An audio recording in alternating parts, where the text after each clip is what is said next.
For 104 years, your family has published La Gaceta newspaper. Your grandfather came to America with a $10 bill and 2 white linen suits to his name. That was it. Tell the story of how he founded a newspaper company.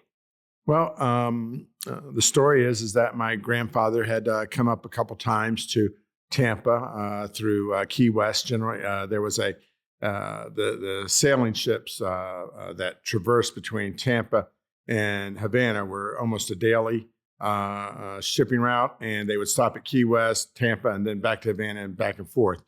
And so he had been up before, and it wasn't a big trip. It was a day sailing, basically. And so he came up here in 1913 with the idea of getting a job at the Morgan Cigar Factory. So he came to Tampa, landed in the Port Tampa, which is south of Gandy Bridge today, and took the streetcar up to Ybor City, got a room that night at a men's boarding facility on top of El Encanto Cleaner. That building's still there at 15th and 8th Avenue. And then the next day, he took the streetcar over to Morgan Cigar Factory, which is a building that still exists. It's at Howard Avenue, just south of the interstate. The committee there, the committee of workers, hired him. Back then, to be a lector in the cigar factory, you weren't employed by the factory owner. You were employed by the workers. They had rights, and one of their rights was to employ a lector. Another right would have been to take a certain number of cigars home a week. Another right would have been to have coffee service at their stations where they were rolling cigars. And so they hired Victoriano, and my grandfather's job was to get on a platform above all the workers on the main factory floor, be up in the rafters, and be dressed in a 3-piece suit with a hat on in an unair-conditioned factory, and he would read to them. And so he would pick up newspapers and novels and things like that, and the workers each week would give him a program. They would like 2 hours of news read in the morning, an hour in the afternoon. They would like this novel serialized throughout the week. And so that's what he would do.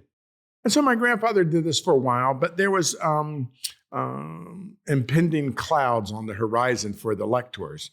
The factory owners did not like the lectors because at this time, sort of the programming that they were getting from the workers was to talk about things, news about workers' rights, news about unionization, news about these things. And so the factory owners found that this was problematic to their designs.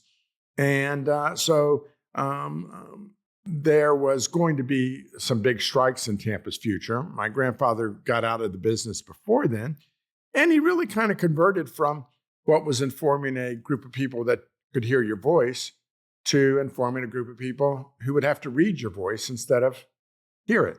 And so he formed La Gaceta as a daily Spanish language newspaper with wire service from Cuba and Spain. And he informed the workers about things going on in Cuba, which most of them were from, and things going on here. And it was a voice that was needed because at the time, the English language papers, the Tampa Tribune, at the time, really didn't focus at all on the Latins here. And if they did, it was more on the negative side of them. Crimes committed, unions, demanding things they shouldn't demand, things like that. They didn't cover our daily births and deaths. They didn't cover our successes. They didn't take our point of view on politics or anything like that. And so my grandfather was one of many people at that time who had newspapers in Ybor City that were in Spanish language to talk to this group of immigrants. Very neat. I learned a lot reading about your entire family. I have a lot of notes. Lectors are something I wasn't familiar with until I did my research and my homework. You already described why they were so important. Was your grandfather a lector in Cuba before coming to Tampa? Not that I know of. I have no record of him being a lector there. Of course, having records of things in Cuba at the moment are not the easiest things because of our relationship. But no, he was an educated man. And the lectors, besides their job in the cigar factories, also took on even a larger role in the community as a whole. You would invite a lector to give the eulogy at a funeral because certain ones were more famous than others. Certain were desirable because of their voices and how they did things. And so you would invite a lector to eulogize at a funeral. You might invite a lector to be at a birthday party or an event for your grandfather's 60th anniversary, whatever. You would even invite lectors over to show up at your house right after a birth. They added weight to an event. They added weight to a ceremony. And this community, especially the Cubans who got here, a lot of them kind of pushed off the church a little bit. The church had been very overwhelming in a lot of Latin American countries, a lot of Hispanic cities and things like that. And the church had been very dominant. Well, here in the New World and in Tampa, Florida, they didn't want the church to have that weight on top of them. They wanted to be a little free from it. And so where you might have used a pastor or a priest to do some of these things, they would use the lector. And so that was kind of the role it took on. He would even give stump speeches for politicians in Spanish. So politicians would seek out lectors to talk to their own factory and to other factories so that when you got out of work, there would be somebody standing there at the steps and he would give a speech and all the workers would gather around to listen. And so the lectors also became part of the patronage system because they now had an in with the politicians. And if there were jobs that the community needed, the lector would be a pass-through and say, hey, our people could use a job on the fire department or they could use this, that, or the other. And so they became part of that system. Critically important to the community. And your grandfather was extremely sharp. I wish I could have met him because he would have to read in English and translate it in Spanish. Many times. Right. There were some tricks to the trade that helped. There was a newspaper called La Tradición. And La Tradición was actually designed for the lectors. And so La Tradición's staff would gather up all the English copy they could late at night, and they would translate it overnight, and they would make a newspaper out of it, and they would sell only to lectors, and they would charge you based on the number of people you read to. So if you read to 400 people, your charge might be a quarter for the newspaper. If you read to a Buccaneer factory, one that employed 20 people or something, your charge might be a penny or 2 pennies or 3 pennies for the newspaper. So there was even a newspaper designed to feed the lectors, which just shows you how big the cigar system was. I mean, we had 400 factories in the city of Tampa. That's a lot of factories employing, the cigar industry at its peak employed about 40,000 people here. And was it 500 million cigars? 500 million cigars in 1920. And cigars were the largest industry in the state at one point in time. Exactly. So it really created the state of Florida to have this international presence, this international feel, this import that made Tampa and Florida more of a household name in places like New York and Chicago and London around the world because of all these factories that sent out these boxes with their names on it and with names that were tied to Florida and with images of alligators and things like that. Oranges. Yeah. And so it really was the first kind of board of trade of Florida was the cigar industry, which brought focus here. Very cool. I think you knew I've interviewed Drew Newman with Newman Cigar Company. Right. And I learned that companies outside of Tampa would lie and they would put Tampa on their boxes or Ybor. I'm sure. To try to sell more. I'm sure. More off their reputation, right? The Newmans recently had a celebration over there of their anniversary, and they invited a few people to act as lectors.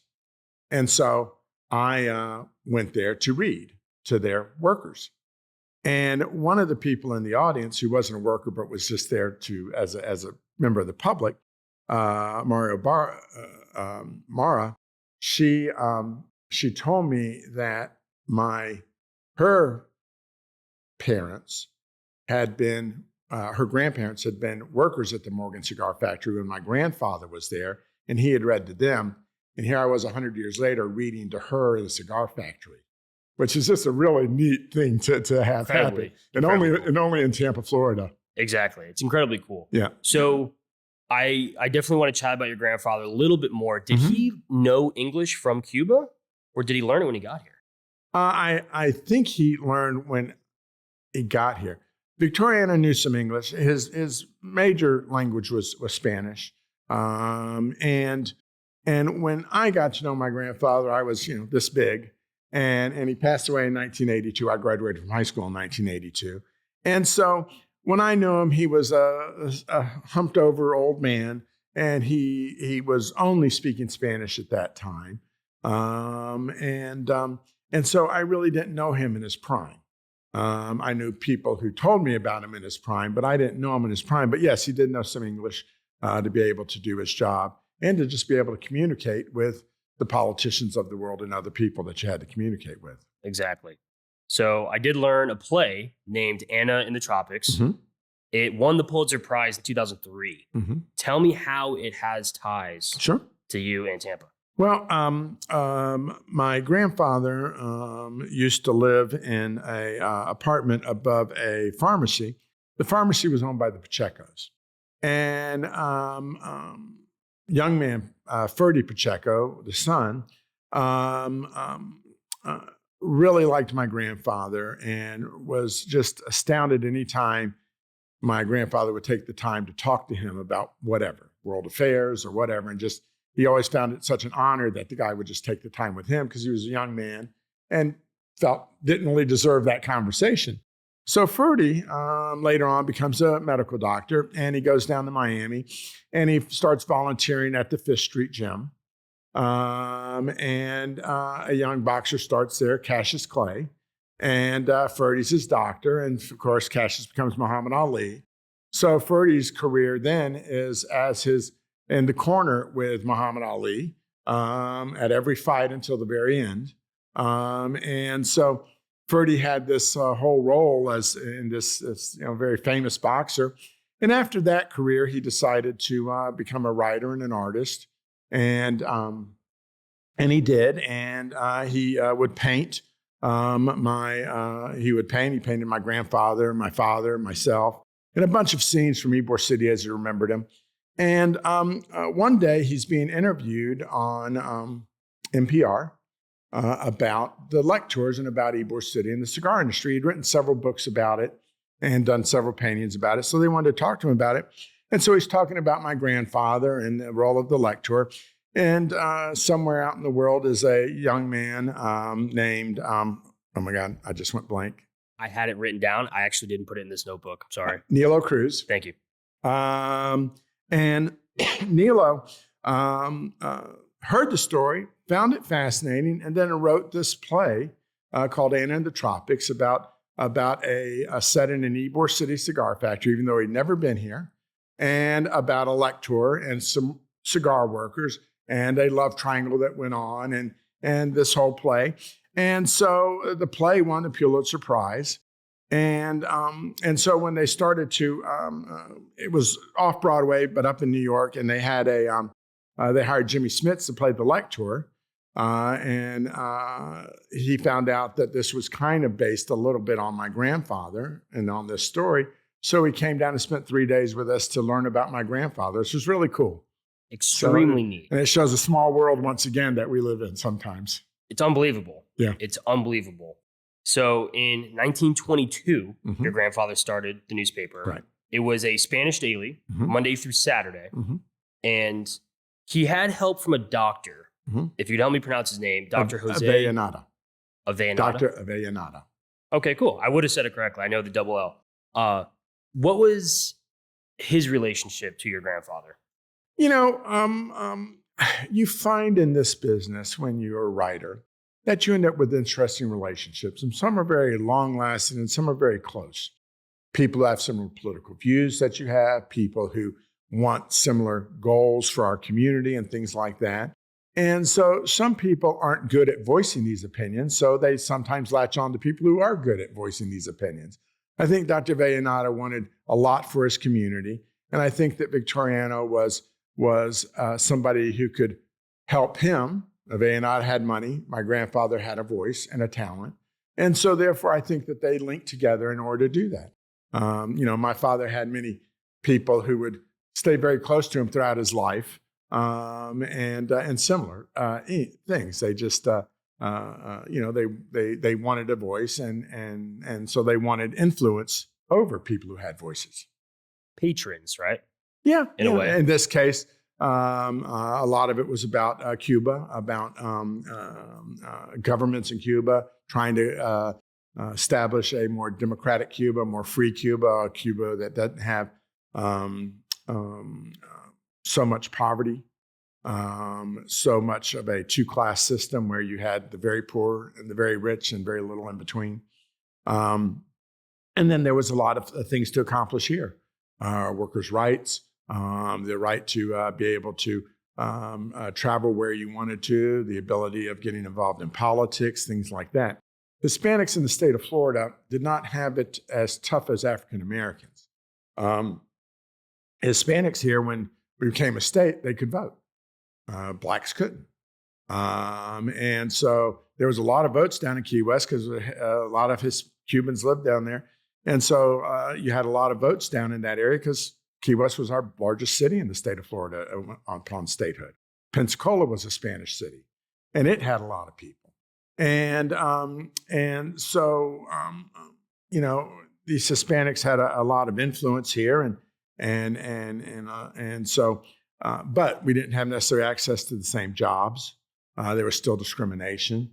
Even my father would tell me that as a youth, his youth would have been in the 30s, that when you went from Ybor to Sulphur Springs to swim in the pool, that there was a sign there that said no spics, dogs, Jews, and the N-word allowed in the pool. And he said you always go up there in a gang because you'd always end up with a fight with a bunch of white guys, white youth up there to be able to get access to be able to swim.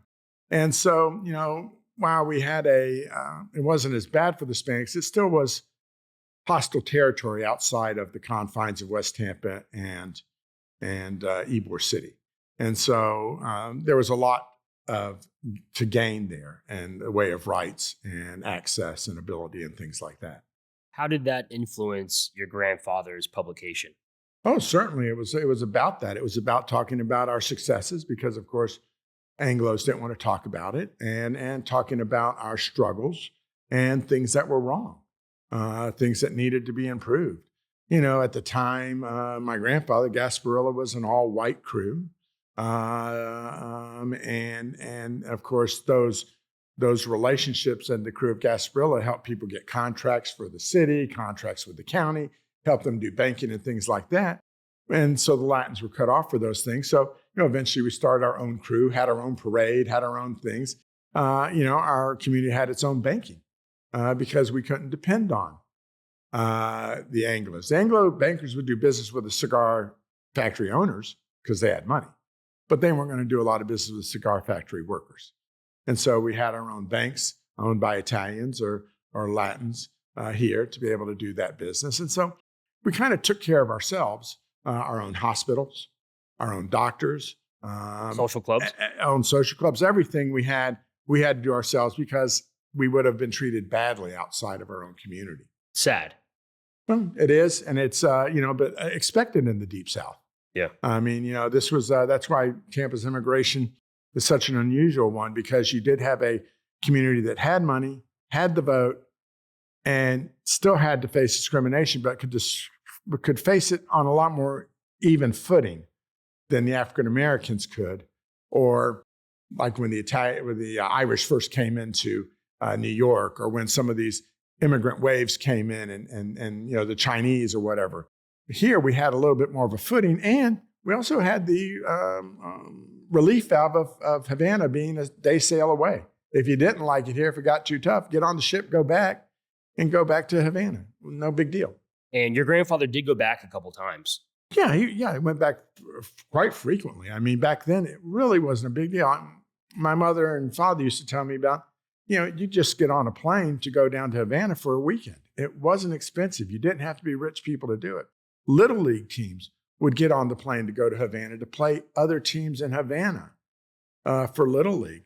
The Latin American Fiesta Queen would go down to Havana to be greeted by the city mayor and to go to Bacardi and tour the factory and things like this. So we've had the embargo for so long, and we've had this bad relationship with Cuba for so long that I don't think Tampa realizes what it misses.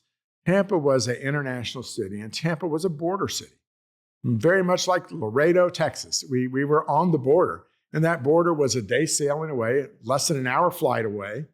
And so, we had that relationship back and forth. It was no big deal, but we've not had it since 1962, since then. People think about Miami and Atlanta for these big international flights. Mm-hmm. I know, of course, Tampa International is a beautiful airport, and I love it, but it's unfortunate that, we had this awesome opportunity that we've kind of, put away for the time being. As far as I know, and you'll have to double check me, but I think one of the reasons why Miami ended up with international flights was because when Pan Am came here, they asked us to move our seaplane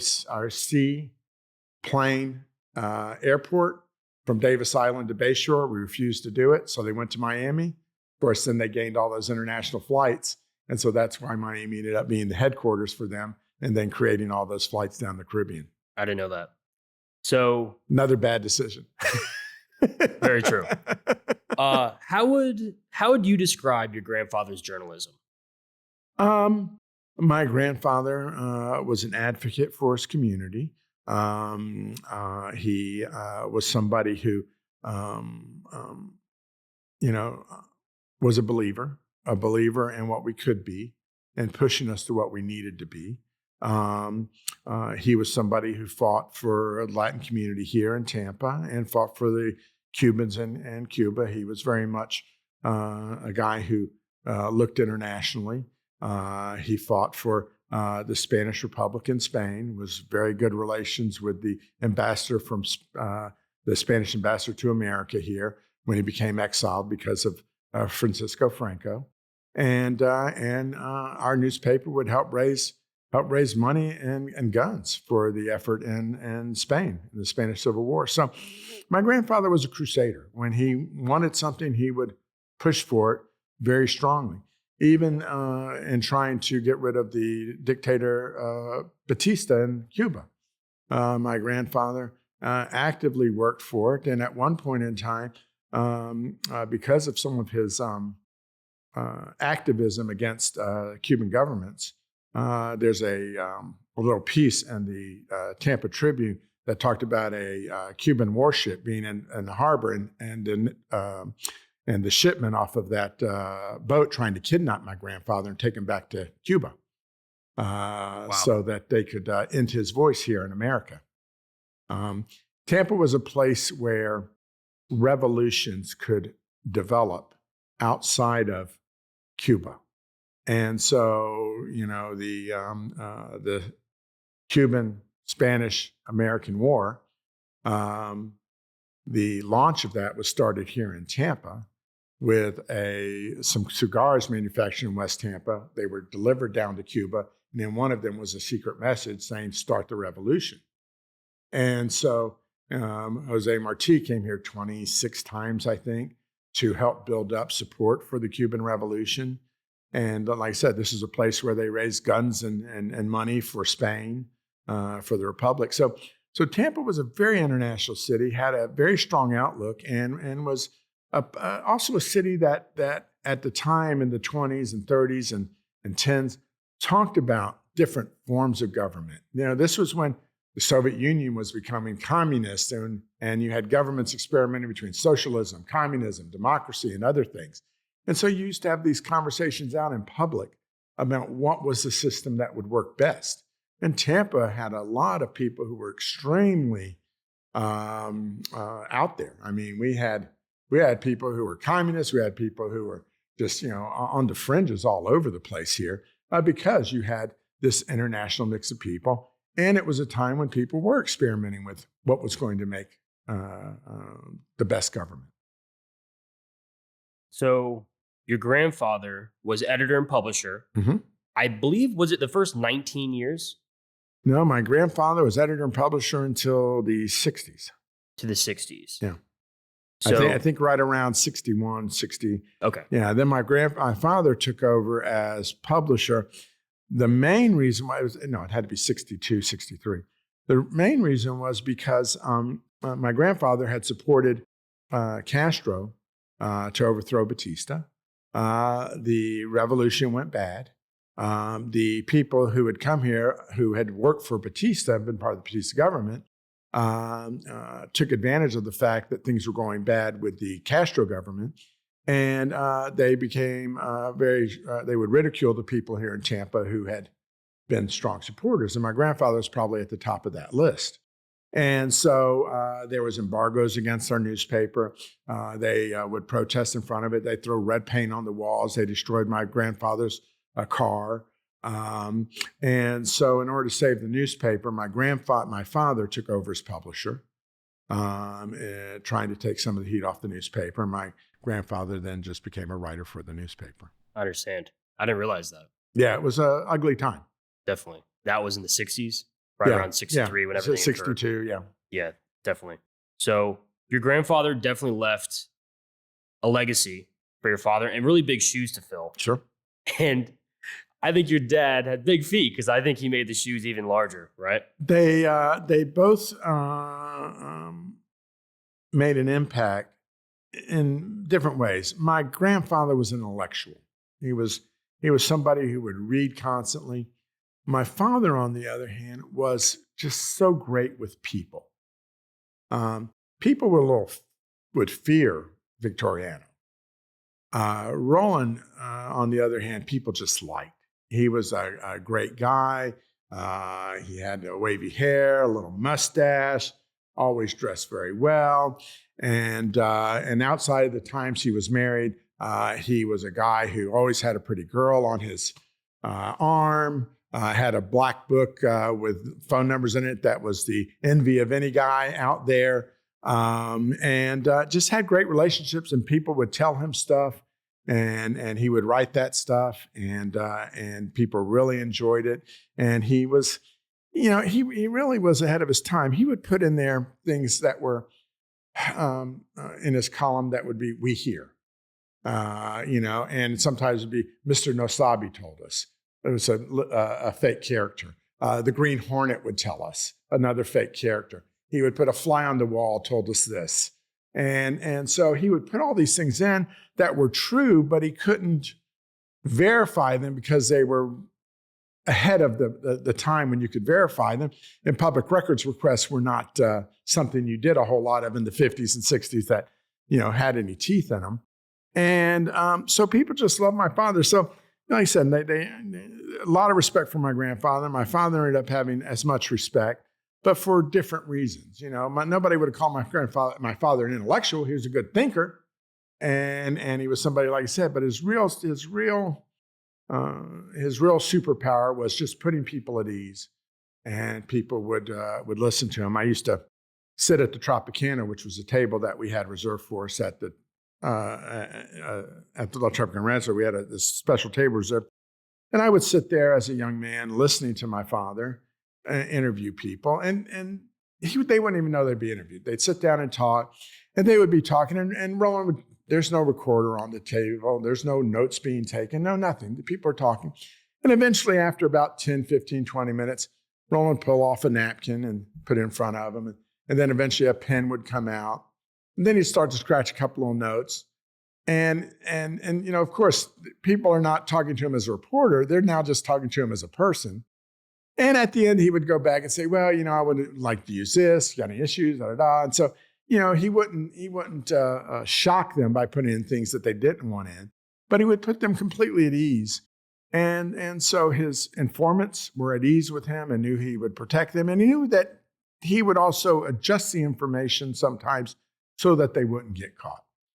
Sometimes you would end up with information that could only point to one or two people. And so he taught me an interesting trick when you did that. Sometimes you could change a couple of the facts that really weren't going to adjust the story very much, but takes the heat off of the person who gave you the information. If it was somebody was going to build a 20,000 square foot warehouse on this corner, and it was going to cost $3 million, and it was going to be for of manufacturing widgets, and only one person knew that, he would instead put, it's going to be a 15,000 square foot warehouse, manufacturing widgets, blah, blah. And so the change in a little fact that really didn't change the story took the heat off, because now, did somebody overhear this? Did they catch a little bit of information? And so, that was one of the tricks he taught me that allowed him to print a lot of things that would have gotten a lot of people in trouble had he done it differently. Smart. It was an interesting way of doing it. I don't know if they teach that in journalism school, but it was good journalism.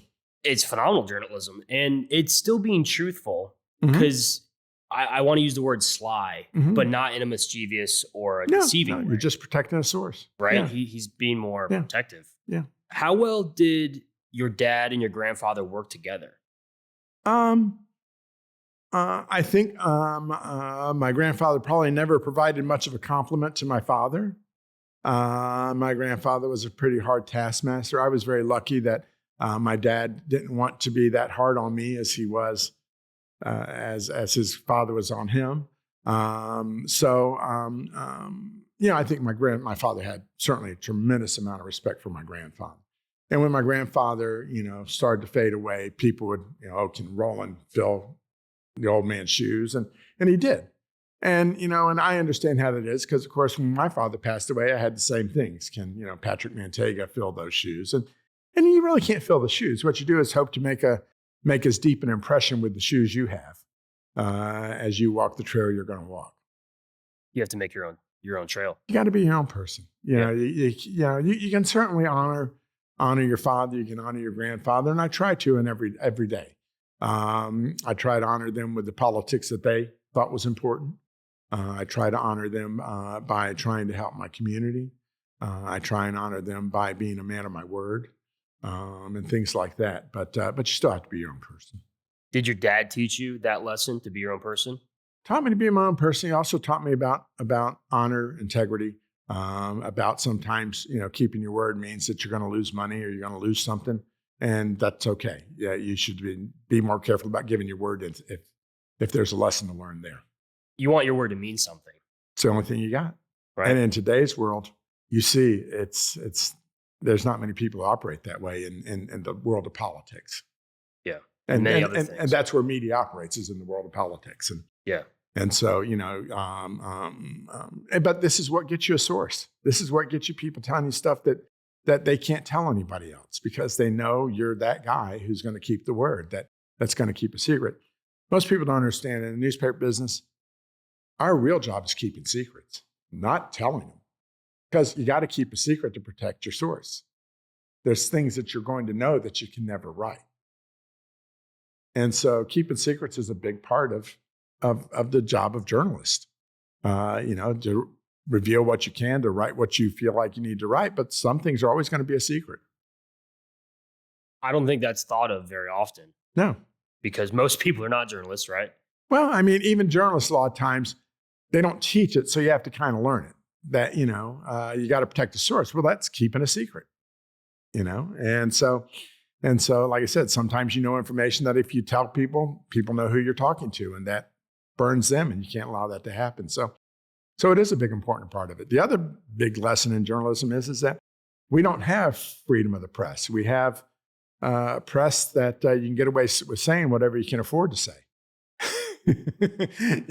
Everything has a cost. And so your opinion has a cost. There might be people who stop subscribing. There's going to be people who might stop advertising. There's a whole list of negative things that can happen to you because of your opinions. So it all does have a price. There's no such thing as free speech. Because the people that say anything aren't respected. Yeah. They don't have a voice that people listen to. You can tell your boss off at the end of the day, what's it going to cost you? It's going to cost you your job, right? Yeah. You have that freedom of speech, but it isn't free. It does have a cost. And so newspapers have the same thing. Yeah, my dad always describes the responsibility of freedom.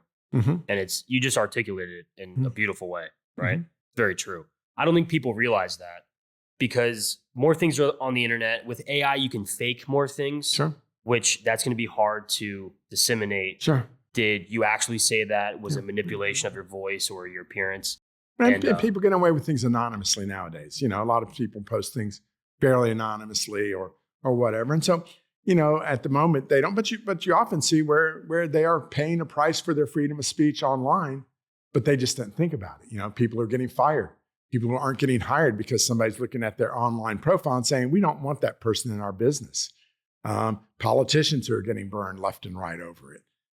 They just, I guess you think about it more when you put a microphone in front of your face and turn a camera on, or when you get ready to say, okay, we're going to turn on the presses now and make thousands of copies of my words. But because you're doing this on your phone, you're not thinking about what's the cost to what I'm typing? What is going to be the payment? What am I going to lose? What am I going to gain? But in our business, you have to kind of think about that. The barrier of entry feels more translucent, right? People don't realize they're crossing that barrier when they made a tweet in 2013. Yeah. And then they lose their job 15 years later of what they said. Sure. They forgot they said. And so, but yeah, we're seeing it all the time. But we do need to teach people that we don't have free speech. We do have a speech, and it all costs us a little bit of money. Powerful. Yeah. Your dad started working at the newspaper, delivering newspapers at the age of 10. Pretty remarkable. I've read a lot about your family. I was up pretty late this morning. Hence it was past midnight. What I read, I think your father's only break from La Gaceta was his service during World War II. That's probably correct. My father never took a vacation overseas that I remember. He worked all the time. Now, his work could be going to the bars and talking to different people. I mean, he would have a rotation of going to, this place on a Friday night and hit 4 or 5 or 6 places. And sometimes you're picking up information about the vice squad of the city of Tampa, crooked cops, crooked politicians. Because, of course, in some of those days in the 50s, 60s, 70s, there's a lot of business done at bars. A lot of politicians would go to bars. It was not, you didn't have to worry about people taking pictures of you knocking back a couple scotches. And it was certainly acceptable back then to drink more than it is now. And so he would go to these places and pick up his tips. He'd go to these places and pick up advertising and collect the money. But my father, his relationship to the business and to his personal life had very little divide. He used to describe the newspaper as his crippled child. It was when he had to take care of more than he had to take care of me or my sisters. I read that. That one needed to be taken care of more. I did read that. Yeah. And it's a sad way to think of it. But if you think of it as a parent, the loving tenderness and the dedication that he provided. Sure. And it wasn't just to this as a product, which I have in front of me. It was a service to the community. So it's really how he looked at Tampa and the greater area, because today you guys service at least 10 counties that are listed on your website. Yeah. And I know it goes all over the place, and you guys contribute to national outlets as well. Sure. It's beautiful. It is. Did your dad ever talk about his time in the service? No, he came from that generation that when they got home, they put aside what happened to them. You didn't talk about, how war changed you or anything like that. You just moved on and went to the University of Tampa on the GI Bill. But I did have the pleasure after my father passed away of, and it was right after Band of Brothers came out and a couple of other war films that were very more realistic. And I had a bunch of guys come to me at different moments who had served with my father or who'd served in World War II, who wanted to tell me their stories. They didn't want it on me to write it. They just wanted to share it with somebody. And they would tell me about killing prisoners. They would tell me about the things they never talked about. They would talk to me about how hard it was. There's a gentleman, Prida here, whose father went with my father, and they volunteered together, and they went to boot camp together, and they went to New York together, and they got on a ship together to go out to Hawaii and then Guadalcanal together. And so he came and talked to me about that relationship. I did know, and some of the few times my father talked to me, is that the Latin boys in the platoon and in the company would always get the bad jobs. You would either point man, you got the machine gun, or you got the radio, which were all number one targets for a Japanese sniper. And so his job through a lot of the islands was to carry the machine gun. Yeah. Targets on your back. Medics too. Mm-hmm. You know, when you see the Red Cross, unfortunately, they become targets. Mm-hmm. I have interviewed one World War II veteran. I don't know if you knew that. No. And unbelievable. I talk to him every week. His name's Andy Bostinto. Okay. There's been several articles written about him in several newspapers. I could definitely introduce you. Unbelievable story. I've really wanted to interview more World War II veterans. And it's super unfortunate. A gentleman that agreed to be interviewed passed away about a week ago. Very, very sad. Lester Schrank. I spoke with him numerous times. Unbelievable story. I want to share these stories and help document because my great-grandfather, my dad's grandfather, served in World War II. Okay. I won't go into his entire story, but he was born in Canada and he grew up in New York. Okay. And when he met my great-grandmother, his mom became spiteful that her baby was moving on, right, and starting a life. She put his name in the American draft. Wow. Because he was Canadian. So he went on to fight. And when he came home, just like your dad and many, many, many other men of that generation, they did not talk about it. Right. And I don't know if Saving Private Ryan had come out yet. My grandfather died right around that time, 97, 98, my great-grandfather. But I know numerous people would walk out of the theater because that film was so realistic and so impactful. Yeah. That they would step out. It moved away from the John Wayne type and where not everybody was a hero and showed the reality. And like I said, I had Tony Cardinal come and talk to me. He was with, he'd started in, he got shipped over to Europe and he went from Normandy beaches to Germany in his company and came and talked to me. And I had, like I said, 2 or 3 others. And then we had some great war heroes here. Adamo Drive is named after Frank Adamo, who was a doctor in the Bataan Death March. You had Sam Gibbons here, who was a paratrooper on D-Day or before D-Day. And he has a great story that is easy to find about his day and a half, 2-day experience before the people landed on the beach. So we had a lot of good war. We had a lot of war heroes here. We have 2 Medal of Honor recipients here. Baldomero Lopez for Korean War, and then we have a Sergeant Paul. Is it also Lopez? Is he a fireman? There's a school named out for him in the Seffner area. I don't know if he was a fireman or not, but he got his in the Gulf War.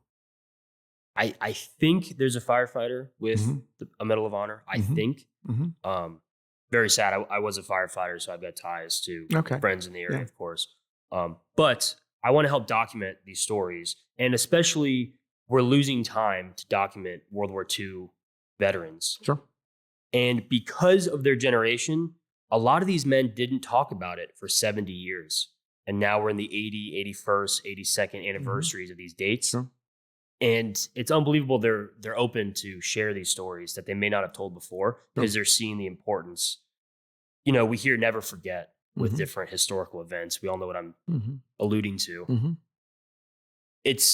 It doesn't mean the same if I go to someone and ask them what happened in early December, the 1940s. Kids today may not realize Pearl Harbor happened or the impact or the magnitude.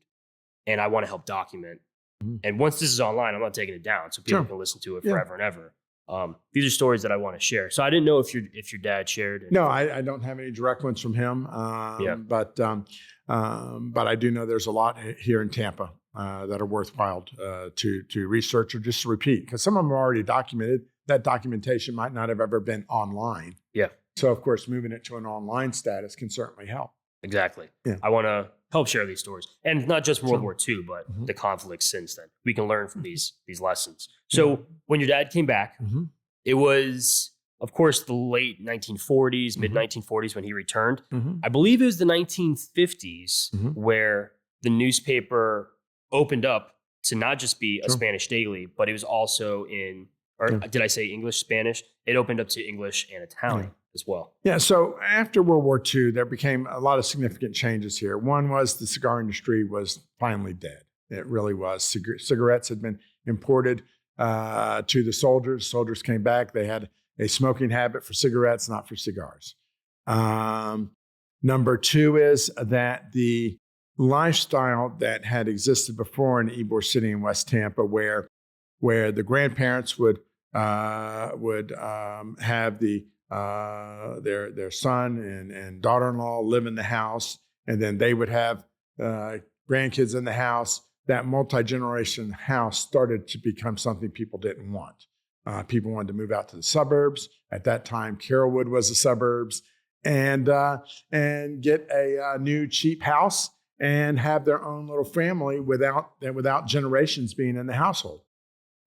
This, of course, meant you had a flight from Ybor City and a flight from West Tampa into other places. We also started to have a shift away from downtowns being, the center of shopping to the suburbs being shopping and other things. And so the newspaper started to suffer with this, and also with the fact that all these young men who had gone overseas came back, and they definitely were now English speaking, and it was their main language.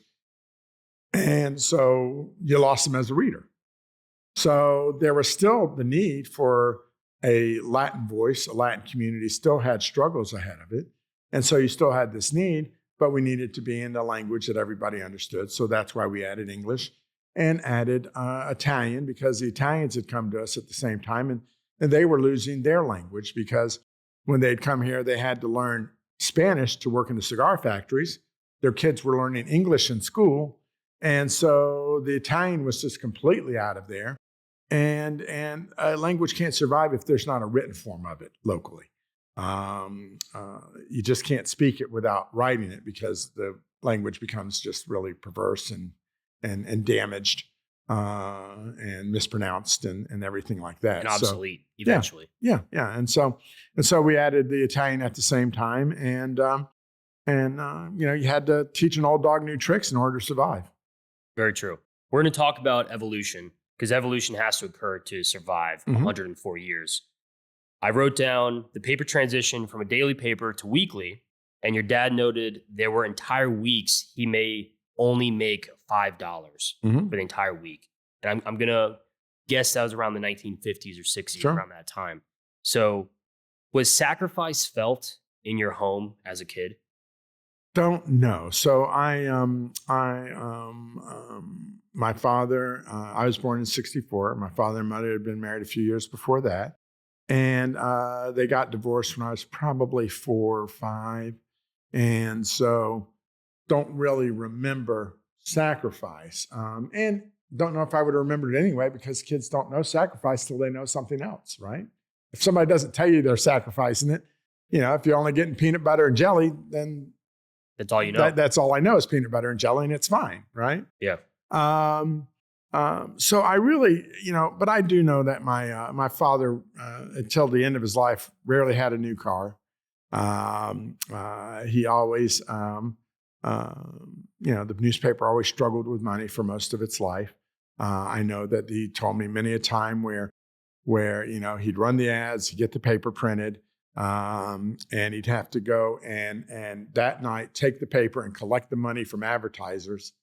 And then he'd have to melt the lead that made the paper, sell the lead, and then buy back the lead a couple days later after he made payroll and got his money back. And so, it was this kind of a situation. But I also have to tell you that in the newspaper business, especially, before we got into social media, you could do things that rich people could only do without money. Tell me more. Well, my entire time with the paper from 1983 to probably 2010, maybe 2005. Every year you get, passes to Walt Disney World, because they wanted the media to come over. If you made a request, Busch Gardens or something, you'd normally get a yes. You'd get invited to go to the Democratic National Convention or the Republican National Convention. Generally you had to have power and money to get in these things. You would go to black tie events that people would invite you to because they wanted you to take pictures of the social event and to publish those. You would get invited to fancy restaurants to dine with politicians. My father had a great relationship with one of the sheriffs here, and back in the 60s, they used to take the sheriff's plane and go to Las Vegas and go gamble. Different time. Different time. You get away with some stuff back then. But so you could do things that a rich person could only do. I understand, yeah. You could go to sporting events and see, a Super Bowl, and things like that. And so, you find that it's an interesting business, and that you, like I said, you're in a lot of doors, a lot of locations that either take money or power to get into, and you don't necessarily have either, but you're being included because you're part of the media landscape. Social media has changed that because, of course, now you have social media influencers who get free things. But, of course, they are now, like with a Disney World, Disney now has requirements of how much space you give them, what you're going to do for them. And if you say anything negative about them, you're out. In the old days when we used to invite the media, of course, we'd get a freebie, but there was no demands. Disney didn't tell you how to write a story and didn't tell you how long the story was. Nowadays, influencers really are getting freebies, but they're not freebies. They're actually just working for Disney and getting paid by a ticket. Yeah, independence is key. There's no such thing as independence on social media, as far as I can tell. Yeah, try to be independent, right? Well, and it costs you. Podcasting, I'm not saying podcasting. I'm saying, like I said, with influential things like that, I think a lot of people start off that way. But as you start to get indoctrinated or incorporated or say, hey, I've got this, I've got, thousands of followers. Why don't you give me a free steak dinner here? You realize that if you write bad about the steak dinner, you're not getting another one. Yeah. Yeah, try to uphold that honesty and the integrity, right? So I read many, many, many articles through archives, and I took photos at the newspaper on the wall that I could recite. Your dad would recall considering, he never did it, considering leaving. He's like, we're struggling so bad. I could probably make more money doing something else. Sure. He never did. He's not only loyal, but he was dedicated. Mm-hmm. What kept him motivated all these years? It's a love of being able to help people. It's a love of being able to, if you just, you can help the people you want to help. You can hurt the people you want to hurt. You have a voice that people listens to. People talk to you. You're a part of community decisions. You're a part of what's going on in the community. There was a gentleman who I'm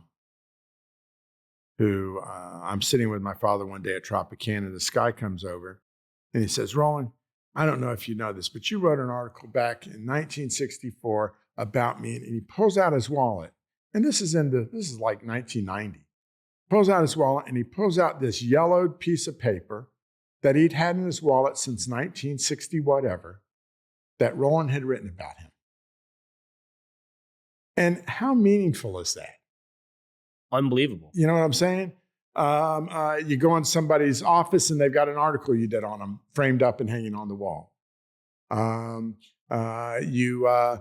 Somebody tells you and they've got their baby book and it is a clipping from La Gaceta of the baby's birth.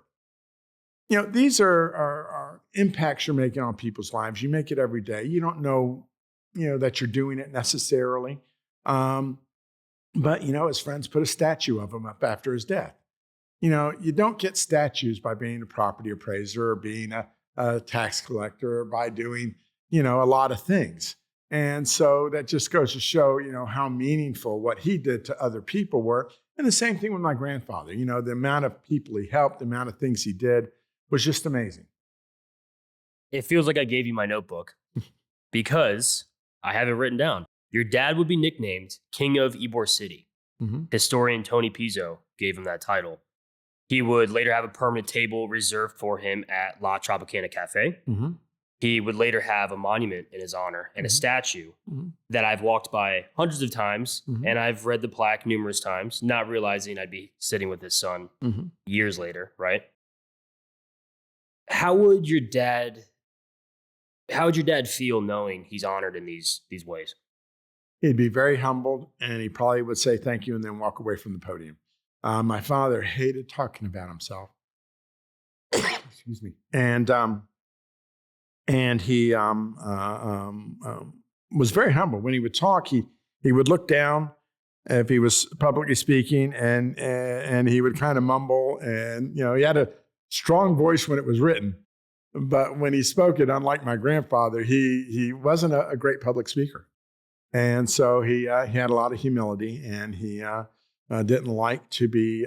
I think we all like to be told that we're a good person, that we're great, whatever. But he didn't know how to accept it very well. It's unique because he would have this poise meeting political figures, celebrities, other politicians, so on, so on, so on, so forth. He wouldn't have that same poise speaking in a group setting? No, not at all. Not at all. No, he if he gave speeches, it was like I said, it was tough for him. Didn't like to do it. Whereas my grandfather, certainly it was his realm. Exactly. He lived in that realm, and Roland did not.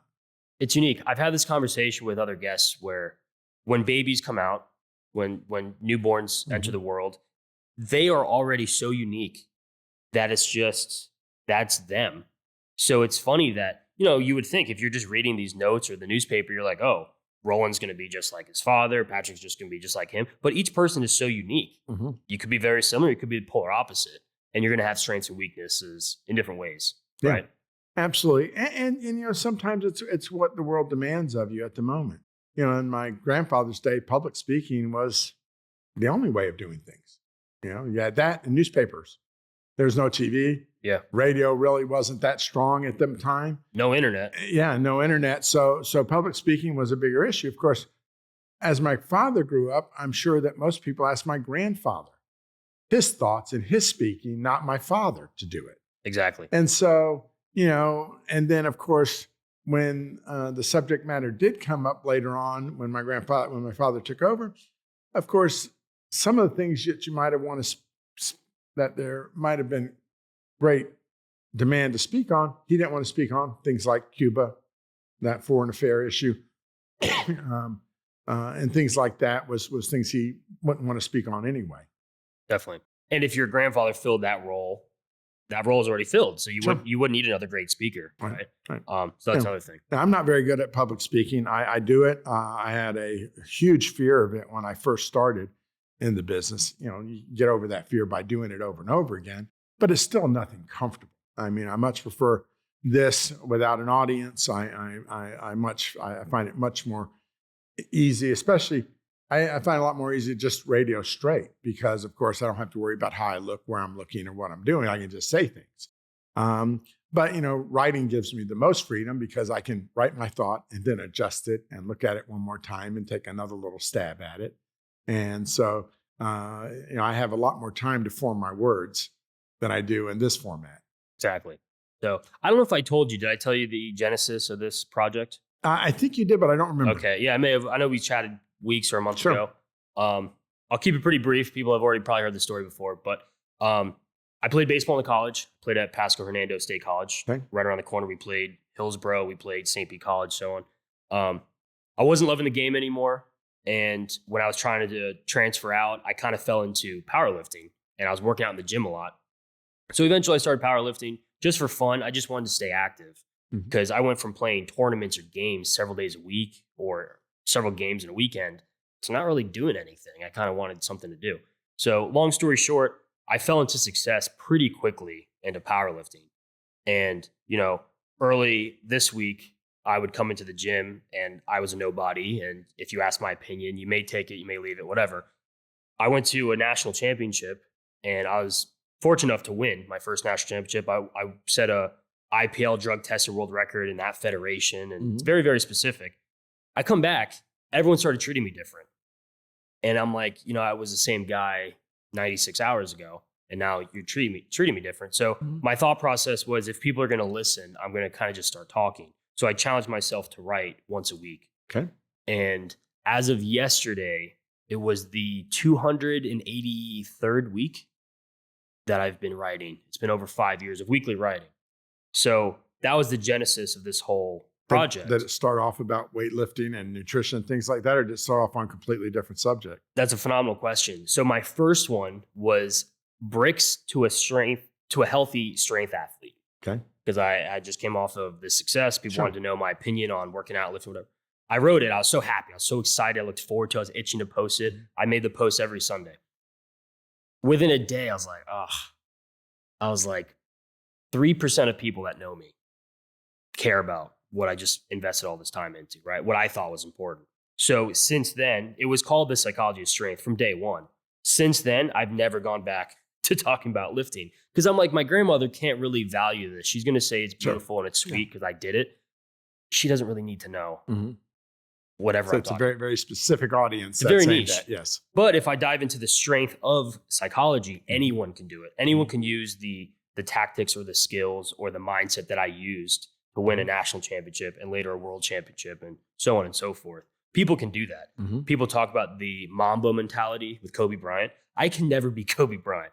You know, I can't even be 6 feet tall, let alone 6'6" or 7 or so on. But if I can train the way Kobe trained with mentality, with my writing, my art, my photography, I can be like Kobe Bryant in a different way. Sure. Right. So the reason I bring that up, I've been writing every week and my writing has evolved and you have to get better if you do something every single week, especially for over 5 years. We've talked a little bit about the evolution of the newspaper. Something that helped the newspaper evolve was your dad's time at La Tropicana Cafe. Sure. How did he get his own table? The table was reserved just for your family and it had a telephone. Tell me more of that story. So he had a very good friend, a gentleman named Bibi Menendez. And Bibi on Tropicana, it used to be on the corner of 19th and 7th Avenue, but it was on the southeast corner. That building still exists. It's currently undergoing a major rehab. And so he had this small little area. And so Roland knew Bibi very well. And Bibi, my father didn't have a whole lot of money, as we talked about. So Bibi would pick up the lunch occasionally, blah, blah. It was a cheap place for Roland to eat. And like I said, Bibi would support his eating habit and his coffee habit, things like that. And so because Roland was who he is and people would want to meet and talk to him, a lot of times a lot of judges would go to Tropicana to meet him, the sheriff, police, blah, blah, blah. And so when people start hanging out there like that, well, then the attorneys might go there also. That way I catch the judge and talk to him about a case they got coming up next week or whatever.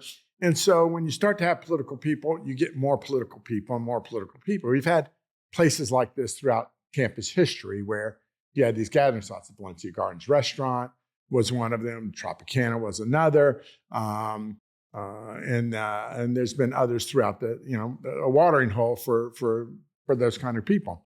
And so Bibi went to build the first new building in Ybor City in a long time in 1973, and he built it across the street, catty corner to where he was. And so he wanted to do something for my dad because my dad had brought him this clientele that Bibi liked to be around, and Bibi just loved my father. And so he put a platform in the corner of the room at first, put a little wrought iron fence around it, got this table from Mexico and put it in there with high back chairs, different than everything else. And he put a little plaque on it that said, reserved for Roland Manteiga. And then he put a little table behind it with a red phone on it so that Roland could take and make calls while he's there. And this is before cell phones. So, this is a big deal. So Roland would invite people there, senators, congressmen, they would sit at the table. And it was just such an impression. You got a guy in a white suit sitting in the corner with his own table, and he had his own phone, and it's a reserve for him, and everybody knew his name. And so it was just impressive if you went there as a politician, say, who is this guy? And occasionally people would show up at Tropicana just tourists, and they would ask him for his autograph. A lot of them thought he was the Mafia boss for the area because he just had that look. The mustache, the girl. Yeah, just that look, of that powerful. And so, it just became a spot where, you became somebody when you got invited to the table. And if you were looking for the votes of the Latin community here, you would have to swing by. And so, we had Governor Lawton Childs, Governor Graham, Governor Martinez would all go by there. Governor Charlie Crist. You had Jimmy Carter go there. President Bush went there. And you had all these people come here. I met the Cuban ambassador there at that table, and started me down a whole crusade on the issue of Cuba. And so, when my father passed away, they let me have the table. And so I continued to have the corner table until Tropicana closed in the middle of the pandemic. And so when they went to go haul the table out, I grabbed it, and it's here in the Cuban Club. The Newmans that you talked about earlier, they're going to fix the Sanchez and Haya building there. And Drew has told me that he would like me to have the table over there, and he'd like to reserve a table for me over there at his place. So it'd be great to be able to have that back in Tampa. It's just one of those unique Tampa things. If you're writing about Tampa from the New York Times, you would write about the table. I mean, it was just like some place to go because who else has this stuff, Incredibly cool. Incredibly cool. So I didn't know how much influence the owner of the restaurant had. What you talked about the table, you specifically noted it was from Mexico. Was it handcrafted? Is it? Yeah, it's a handcrafted table. It's beautiful. Like I said, on your way out, take a look at it. Okay, downstairs. you'll have to let me know. It's in the office. And so the high back chairs were there. And so later on, they expanded and they took the platform out to one side of the table. And then, of course, the phone left eventually because there was no need for a phone anymore. And then also, BB became a Republican eventually. And my father was a liberal Democrat all of his life. And so while BB loved my father, he didn't love him as much as he used to love him. And so BB would still pick up the check every now and then. Wow. And BB still liked to have the politicians around. But things, get a little bit changed, because Florida used to be a one-party state. It's only Democrats. Yeah, it's more diverse. And so being a Democrat was easy, now. And it changed in that time frame.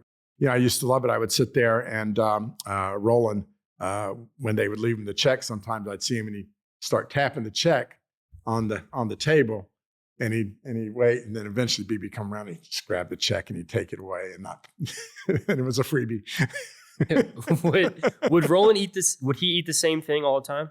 Yeah, pretty much. I mean, he'd have a cafe solo, which was just straight Cuban coffee, and a sandwich.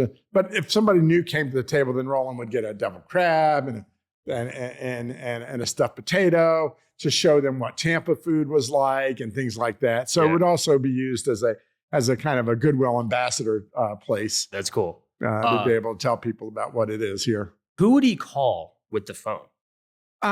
You might get a call, most likely, then make a call. I don't ever remember him making a call. I remember him, taking calls a lot, and so it was a party line. So the gentleman who was ever at the cash register would wave and say, "Roland, you have a call," and so then Roland pick up his phone and.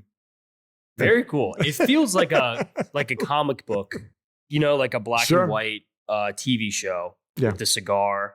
And I've read a lot about him. So he would always wear white. Uh-huh. He had the pencil thin mustache. I'm going to just assume a fedora. I don't know if he would wear a hat. No, I never saw him in hat. Kind of like a Ricardo Montalban figure. Yeah. You know what I'm saying? He just had that class about him. And when my father passed away, just to show you, he had a great love of women, and he seemed to never have a bad relationship with a woman even after it ended. And so when he passed away, he left me 8 girlfriends that I had to give money to out of his will. No wives, just girlfriends. He had 3 wives. I read that as well. But even my mother, his ex-wife, worked after they were divorced many years later. My stepfather worked for him for a period of time. So, it was just this very interesting. And his first wife, Nina, she would just call me and just talk to me every now and then. I, never, and so it just was, like I said, he was just a unique character to be able to not have hardly a bad relationship with any woman that I ever known. So likable. Uh-huh. He just had this, I did not get to meet him. Did he have this warmth? Was it a confidence? I think it was merely just charm, confidence, a gentlemanly manner, but not too gentlemanly that you can't have much of a relationship, because you got to, And then I also think that he could take these girls to places like a black tie event, that they hadn't been to, and they all knew his name, and he had his own table. And remember, my father didn't have money. He's not being able to. He had everything else. But he's not buying somebody a diamond ring and a fur coat to be his girlfriend. And so it had to be strictly with charm and debonair that he attracted them. I think, was he 78 on his passing? Yeah. I believe he's 78. Yeah. He had 8 girlfriends at 78. Yeah. More power to him.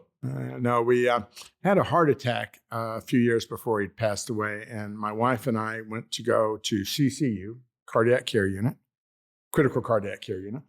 And normally, you're kind of limited to who gets in there.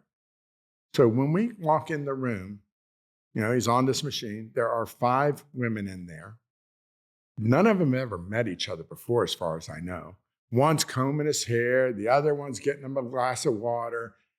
I would have had a heart attack just from having 5 girlfriends in the room. And he's taking it, okay.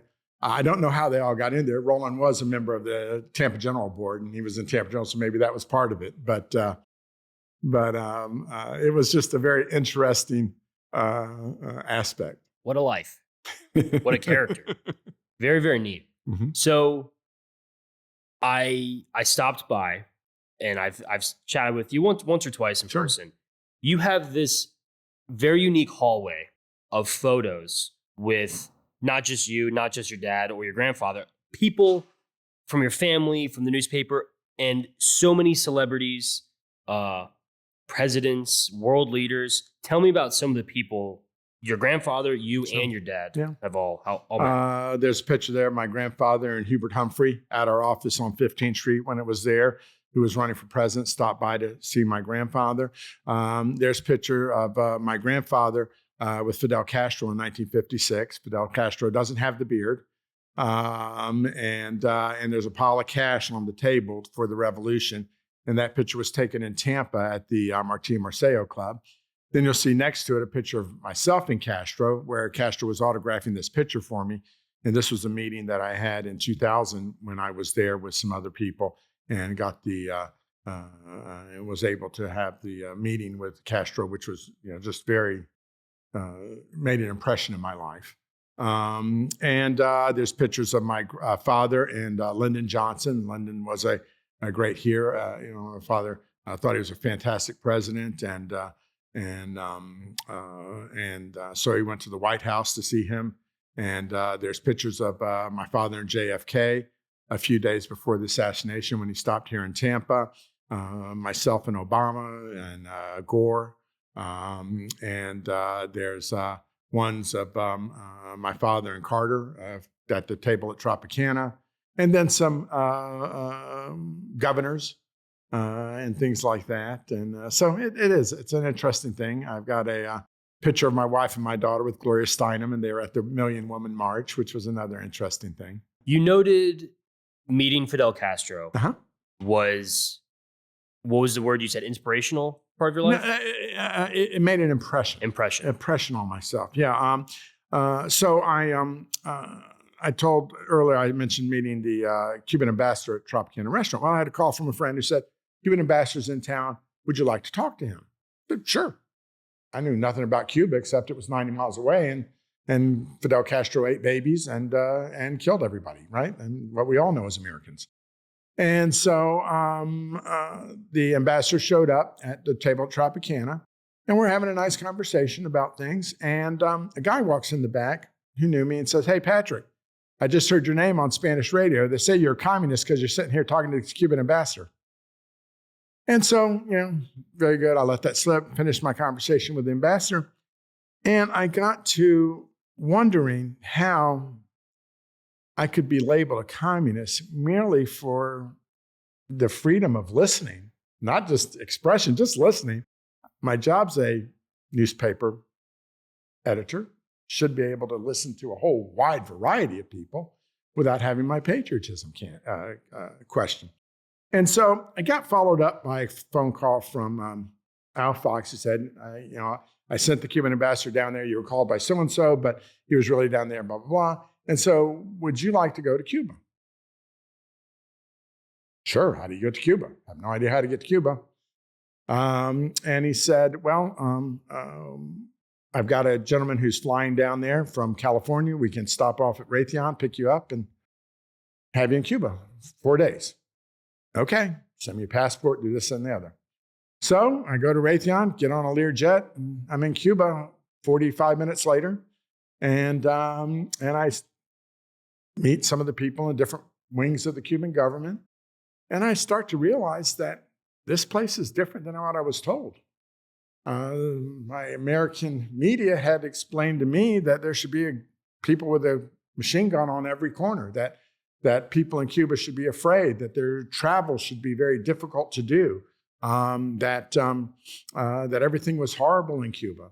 And while I didn't find free newspapers, I did find that there was a free healthcare system that had a lot of health, maybe not a lot of drugs, but had a lot of health care in it. There was education provided free to everybody, even college. And that people traveled around Cuba, Cubans did, and they hitchhiked. And you start to realize it's hard to have an extremely repressive government when hitchhiking's allowed, because it allows people to get in a car, talk to each other, travel. It's hard to monitor them. They're not in public transportation. And so it was kind of eye-opening. And the only places I saw a lot of rifles and guns was around the American embassy and other embassies. At the time, it was the American interest section. And so when I got back, I was asked, what do you think? I said, well, Cuba seems to be far different than what I was told as an American it was. So I started this whole process. I've been to Cuba 17 times. I've started a whole process of trying to become somebody who understands Cuban-American policy, who understands the Cuban government, understands the American government's relationship to it. And I think I'm probably up to maybe community college level at the moment, but that's pretty far advanced because most people haven't even gotten to the kindergarten on the issue of Cuban-American policy. And so it was very fascinating, and it's my newspaper was one of the first to editorialize to end the trade and travel embargo, probably in 2001. We did that.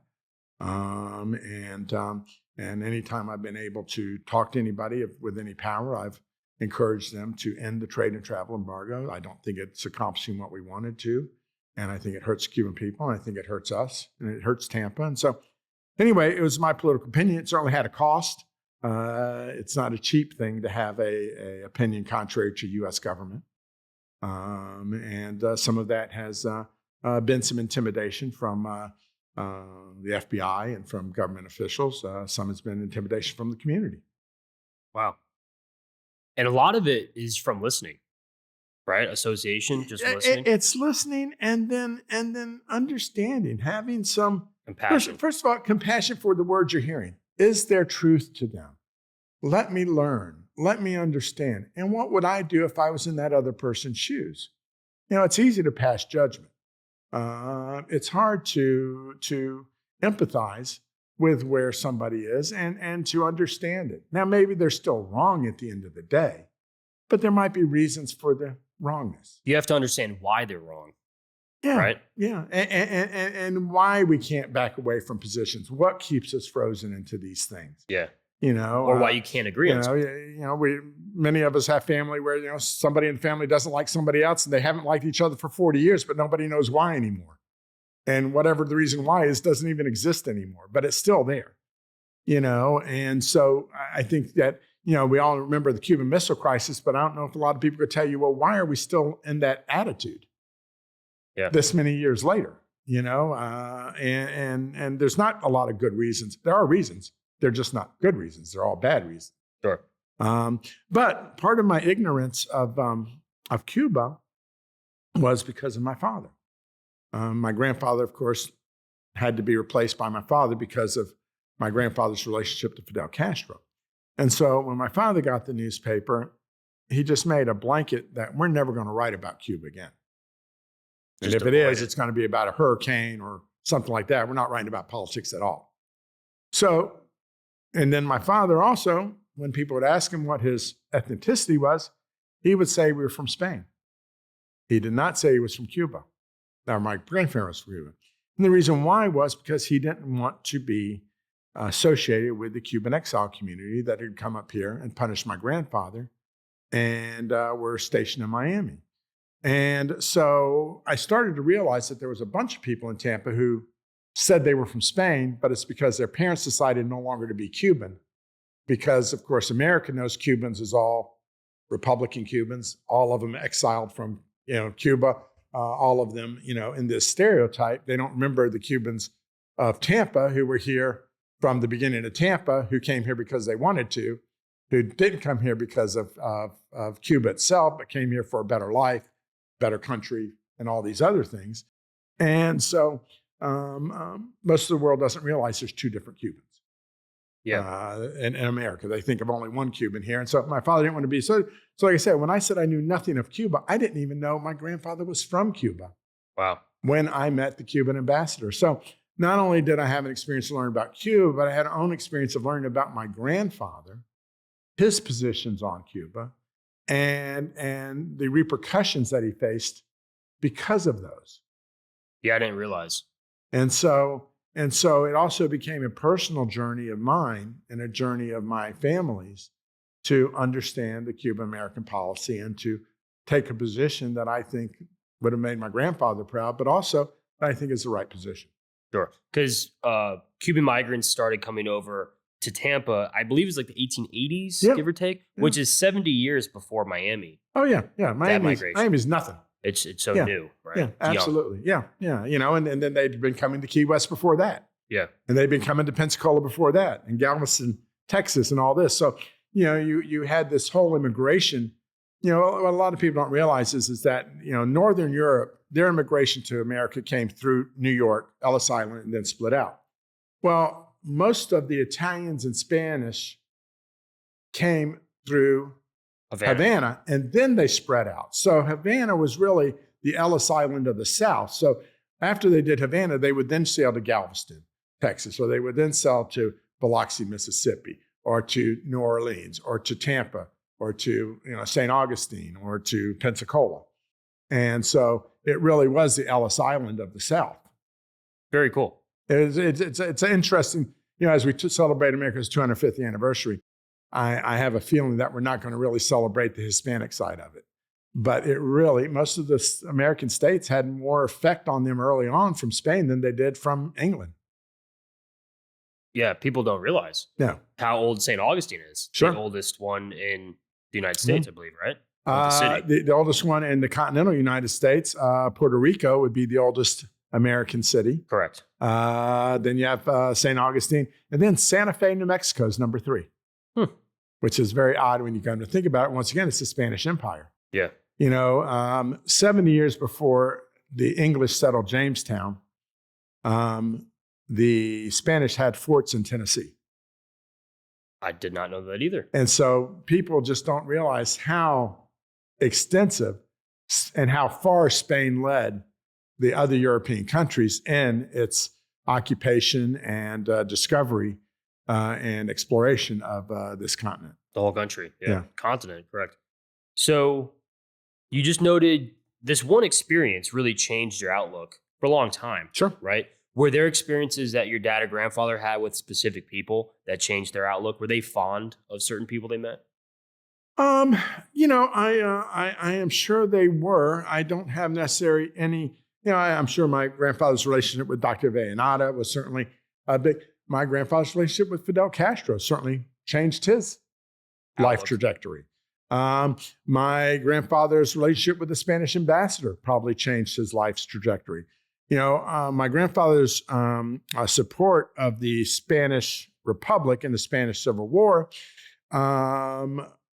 caused Hubert Hoover to investigate my grandfather for un-American activities and to label him a communist for his support of the Spanish Republic. Not for his relationship with Cuba, but for the Spanish Republic. You had two choices with Spain. You could have been with the Republic, which leaned towards communism, or you could have been with the Franco forces, which leaned towards fascism. So there wasn't a whole lot of good range there.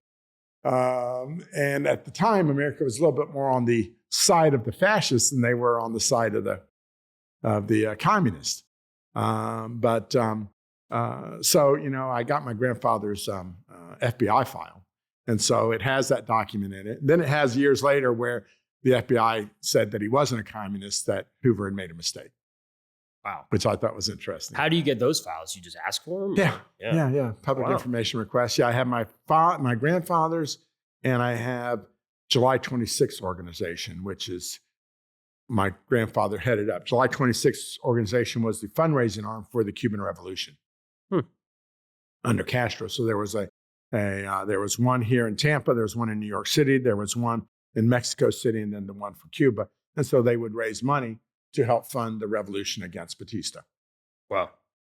So with your dad's writing, he developed the column As We Heard It. Right. Explain more about what the column is. The column is political gossip column, and it existed before gossip would happen. You know, right now on social media, people put out things as gossip all the time.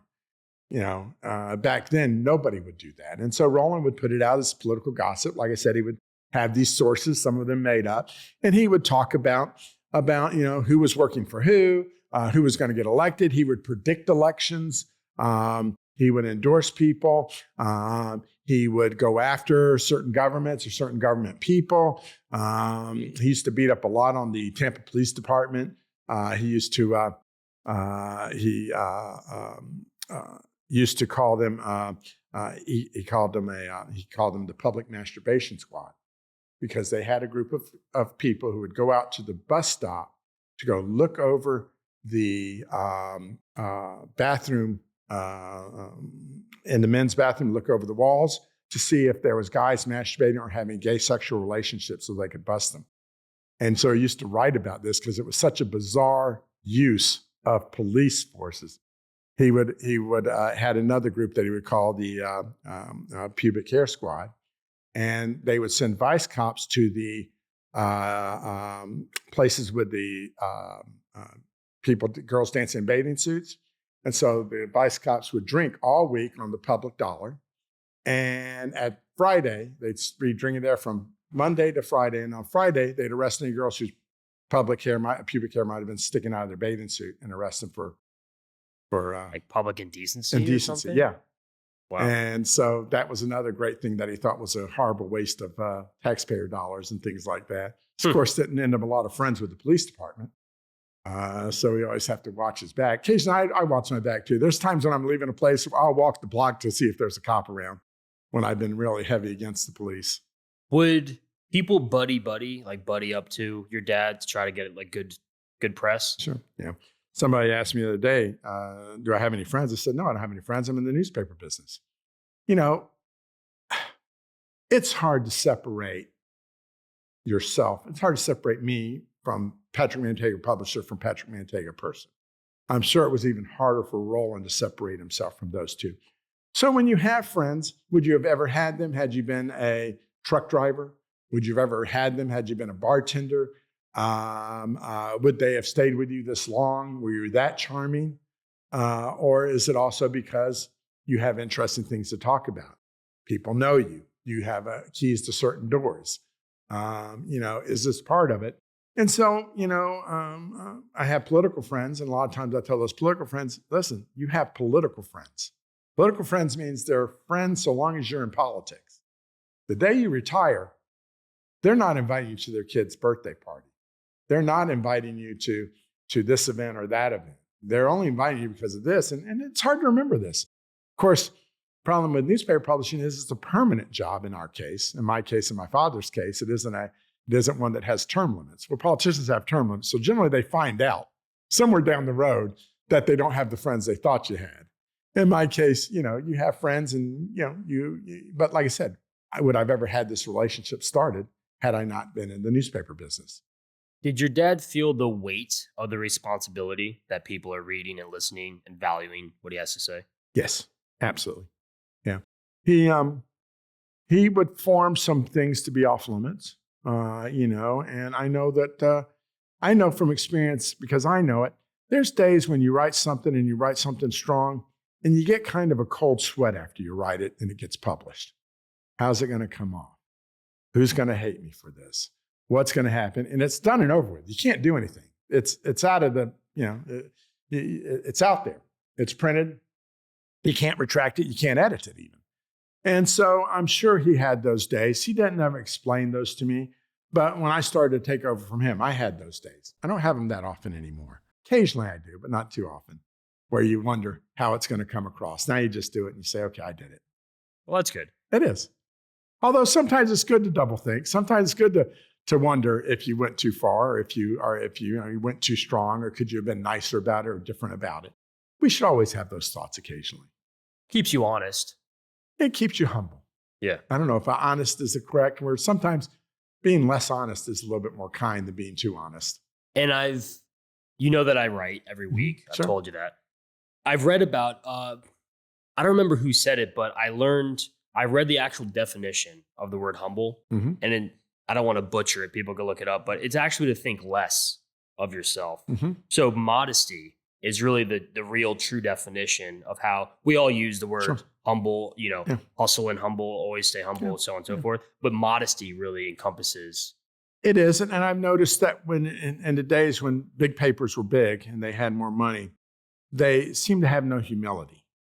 If they said something and somebody asked them to retract it, generally there'd be a huge argument and they would find some reason not to retract it, even if it really wasn't as accurate as it should have been.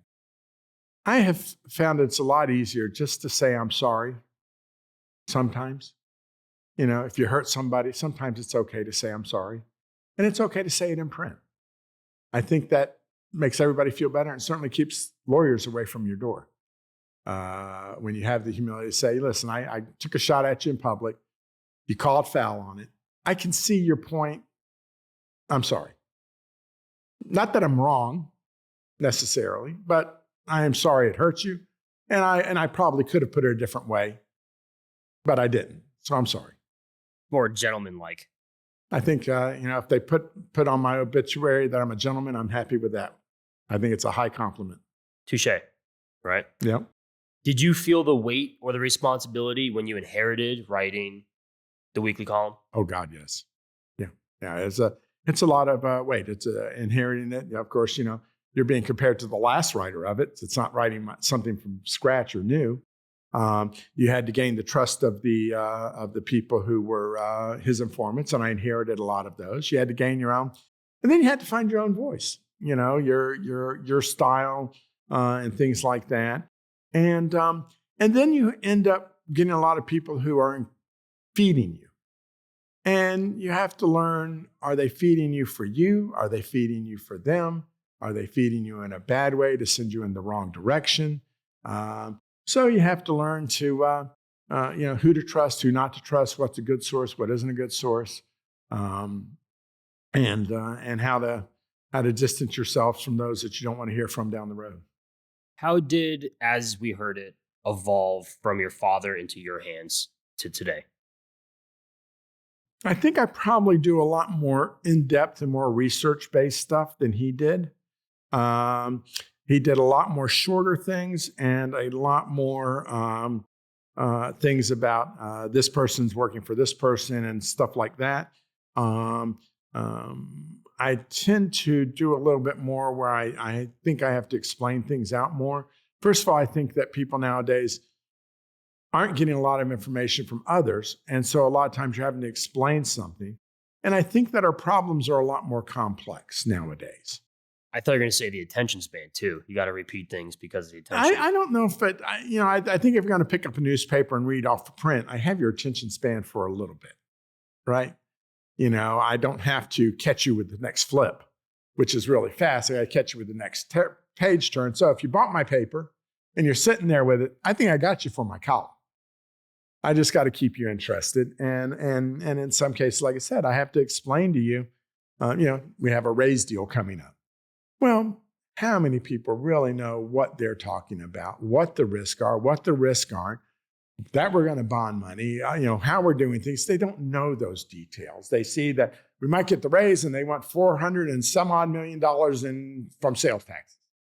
But they don't know at what risk that comes or anything else. And so my job is to delve into that and then to say, well, it's that they want us to bond money on something that is a guess on if we're actually going to get this money as income. And that's okay, except they want us to back it up so that if we don't get the money to pay the bonds, then we pay them out of general taxes. That means that the money's going for this park might not be able to go for this park. It might have to go for a raise. Well, that's a fairly complex description. I got to back it up with some numbers and that. So that's a kind of a research piece that has a lot of explanations to it that I think is valuable to you. But my father didn't deal with that kind of stuff in the past. His was a little bit more simple, a little bit more to the point. I do a little bit more in depth. And tell me more about how your dad would write. Your dad would write, he would get tips, and it would be about super local stuff, or would it be more broad? It could be about everything from so-and-so is going to be the next king of Gasparilla to,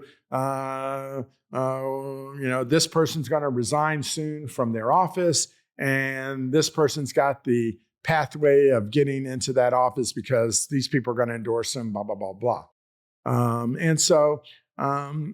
If you were gonna, he would write about this person sat down with us at Tropicana and said that they want to run for office, and here's their qualifications and what they've done, and we think they've got a chance, or we don't think they have any chance at all. Things like that. Definitely sounds pretty local based. Absolutely. Definitely local. Statewide and local. My grandfather was very international, very statewide. My father is very local. And that's why he's so beloved, uh-huh. Right? Tell me a little bit more about that monument. There's a statue of him Sure. on 7th Ave. Tell me about it. Yeah. So the mayor's Latino Advisory Committee came to me after his death and said that they wanted to put a statue up of him. And what did I think about that? What would I like? Blah, blah, blah. And so I had a photograph of my father leaning against a plate glass window at La Gaceta with the name there, and he's reading a newspaper, and it was taken as a promo shot. So I said, frankly, I thought this would be good. And they said, should we do it in Centennial Park? I said, frankly, I think it'd be better if it was leaning against one of the clubhouses, because the newspaper was so intricately involved with the clubs, the Cuban Club, the Italian Club, Central Storiano, Central Espanol. And so we decided, because of the traffic volume, to put it at the Central Espanol, which is Central Ybor. And we did it because he's not on a platform. Some people said, oh, you should put him on a platform. The people are going to mess with him. Instead, we tried to put him in a very public place, hoping that as public as it is, nobody would mess with it because it is so public. And it gives the really nice thing of people being able to sit there, and I see people reading a newspaper with him, or they'll be peeking at his newspaper, or all kinds of ways that people will take photographs and post themselves with it. And so I'm very happy with it. And so they had to raise money, and I think at the time a full-size bronze was around $35,000 in that day and age, which is 1999 or something like that. And George Steinbrenner, the owner of the Yankees, who was really loved my dad, he put up half of it and said, don't ever tell anybody about it. He's dead now, so I don't have to keep that promise. And so he paid for half of it. His friends raised the rest, and they put up the statue. Very neat. It changes things metaphorically and literally if you're on a pedestal. It does. Right? And my father would have never been on a pedestal. I've already gotten that impression, right? So on a pedestal, metaphorically, an idol and things you look up to, and maybe worship, and it kind of goes down this path really fast. Seemed like the wrong place for a newspaper guy. Exactly. But when you're on the same plane, literally, and you could just walk up to him, you feel like you're at eye height, and you could talk to him or see what he's reading. Yeah. And he's a day-to-day guy. Because you already noted he had access to all these really cool things, among them women and everything else. But he wasn't actually wealthy. He wasn't actually this... It wasn't actually powerful. I mean, actually powerful. Yeah, I didn't want to say it because the newspaper is important. Yeah. But at the end of the day, he was just a gentleman that communicated, and he was valued because of his communication. Absolutely. Right? What do you think your dad would have been most proud of? I think he'd be most proud of the fact that I kept it going after he was gone, that he made enough impression on me to stay with it. That's awesome. Did you ever imagine you'd keep it going? Did you have other ideas? Like my father, I thought many a time about maybe I could do something else to make more money. Sure. Yeah.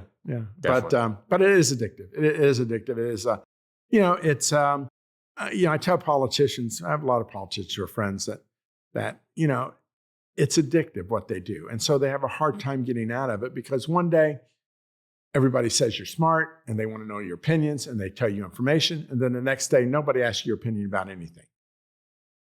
And it's hard, and you miss that. You miss being in the mix. And so as a newspaper person, you're in the mix. You're writing about public policy. You're grading public policy. You're suggesting public policy. You're having conversations with politicians. And so you're in the mix. There's things on the map I can tell you exist or don't exist because of things I've done. There are things that exist on the map and don't exist on the map because of what my father and my grandfather did. There's buildings here that didn't get built because I did on a crusade against them. There are things that last a little bit longer because we crusaded against them. There's things that, and so that's very, like I said, it's very interesting. Generally, people who put things on the map are developers with their money.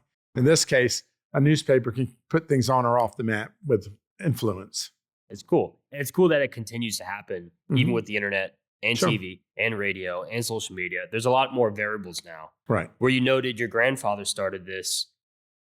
Radio, I don't know if it was as common as people assumed it was in the 1920s, because if you couldn't afford a radio, it didn't matter if it was on there. Kind of like the internet, but now the internet's pretty accessible, right? Public schools and so forth. What's an impactful lesson that your dad taught you? Keep your word. Keep your word. Keep your word. I mean, that's really it. In this business, it's all about a handshake. It's all about looking somebody in the eye and them knowing that you're not going to betray them, that you're going to be somebody who does that. It's to have courage. And it's also not to make too many enemies. My father used to tell me, you can't make over 50% of the people your enemy. You reach a critical mass where you're hurting yourself. And so, if you've got a county commission you're reporting on, you got to keep some of the county commissioners on your side to get information about the other county commissioners. If you're writing about city council, the same way. So you can't make all city council mad at you, or you get completely frozen out of city council. And so that's also a good lesson, is just, don't make everybody your enemy. Do you have a favorite memory with your dad? Just sitting there at the table, listening to him, watching his mannerisms. I learned quickly that it was best to keep my mouth shut until somebody asked something of me.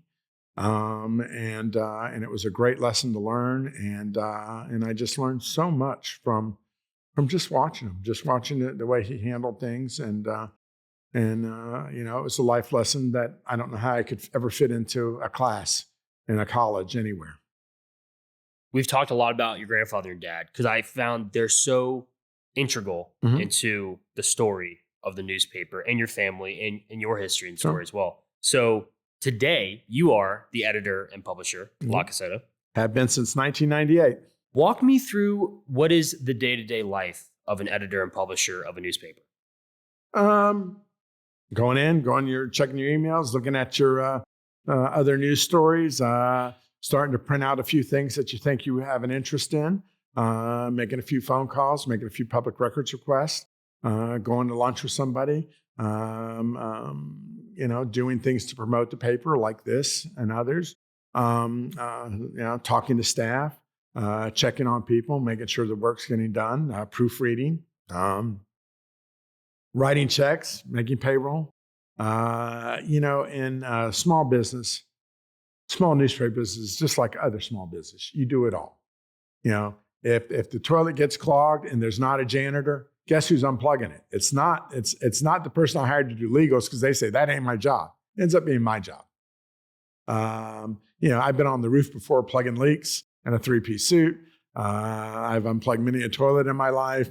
I've had to deliver newspapers. You name it, you have to do it, and you just get it done. I mean, you just make it happen.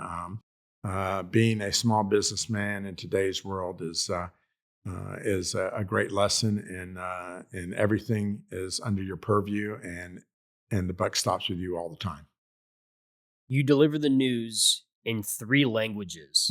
Does that bear different weight rather than if it was just English?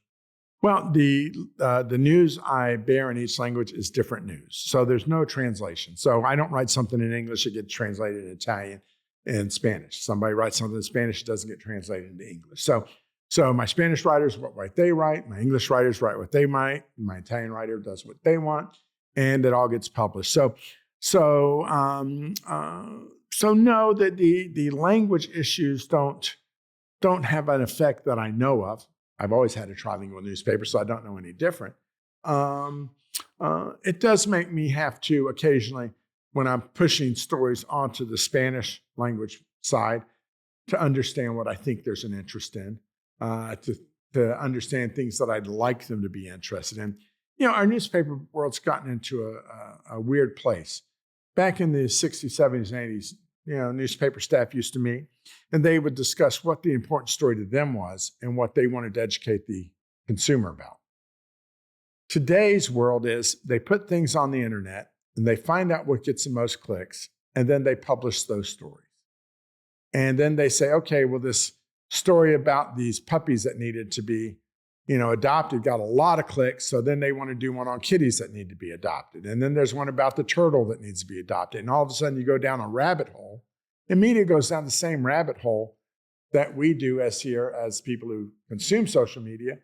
People who provide it go down the same rabbit hole, and they get chasing clicks. And then they end up being something they're not. And so the media today doesn't do as much education as it should. We're a lot of times just doing what you want us to do, even though you really don't know what you want us to do. And we're not giving you some things that you should know in between. The joy of reading a New York Times or a Wall Street Journal used to be for me is to run across a story I didn't know I wanted to read. And so all of a sudden, I'm flipping here and I'm reading this story there, and then I run one about Latvia's struggle for freedom, and I read it, and I have no interest in Latvia. Didn't know about their struggle for freedom, but now I know more. I know something new. Learning every day to me is a treasure. I love that fact of my job. I get to learn something new every day, and that's fantastic. Most people don't. And in this case, by not having a newspaper to read, a lot of times people aren't flipping to the story that they didn't know they wanted to read. And with social media doing such a good job with analytics, they only give you the stories they think you want to read. So you never get to expand outside of your shell, outside of your silo. And I think that's a horrible thing at the moment that I'm not stuck into, because I try to get outside of my silo. I am in your canoe where I'm trying to create this brand. Mm-hmm. And I look at it as kind of being a curator, where I want to hopefully be a trusted source where I can go to the Psychology of Strength, and hopefully it's something I don't really know about, but hopefully you trust me to bring you something interesting, because someone listening has never heard of the newspaper, mm-hmm. and they don't realize, wow, there's a newspaper in 3 languages, and they're going to make the assumption it's the same news translated to 3 languages, but it's not. And then, next week it's going to be, I don't know the order that this will air, but today a tattoo artist was posted. I interviewed a tattoo artist. The next week that's going to be following is going to be a financier that is in finance world, mm-hmm. and he's got really cool hobbies that they'll learn about. And then after that, the Columbia restaurant. Mm-hmm. I just interviewed the Gonzamar family. Oh, fantastic. Great people. So going in every single direction, where you can't just come to me and expect, it's going to be another newspaper publisher or editor. You don't know. And mm-hmm. hopefully I can get people to listen and enjoy something that they didn't know they could be interested in, right? Absolutely. And I think it's more important, like I said, as we get more news and as we get more access to news, we seem to get less information. We get repeat of the same information over and over again, but we actually seem to get less information. I really don't find us as a community becoming more knowledgeable about different things. I actually become less knowledgeable. Frustrating.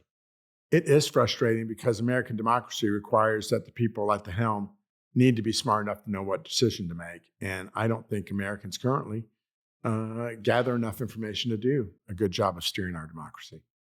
In a world of growing AI, how important is it to not only create, but ingest human-created journalism and writing?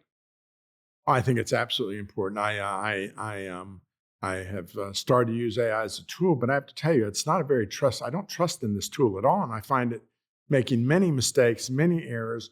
and it hides its mistakes and it hides its errors. And I might ask AI sometimes to say, I wrote this, tell me what you think of it. Or I wrote this and tell me a way of shortening it. Or I wrote this, can you tell me a softer way of saying this? But I rarely have ever asked AI to write something and then try to correct it. I much rather have it take a look at what I do and give me suggestions.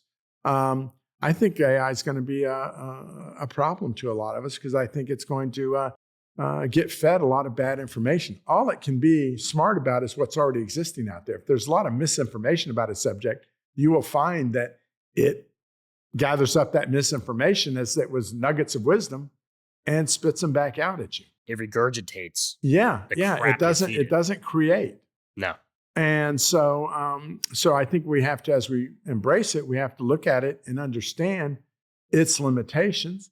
And I don't think it understands politics. I don't think it understands democracy. I don't think it understands the human condition.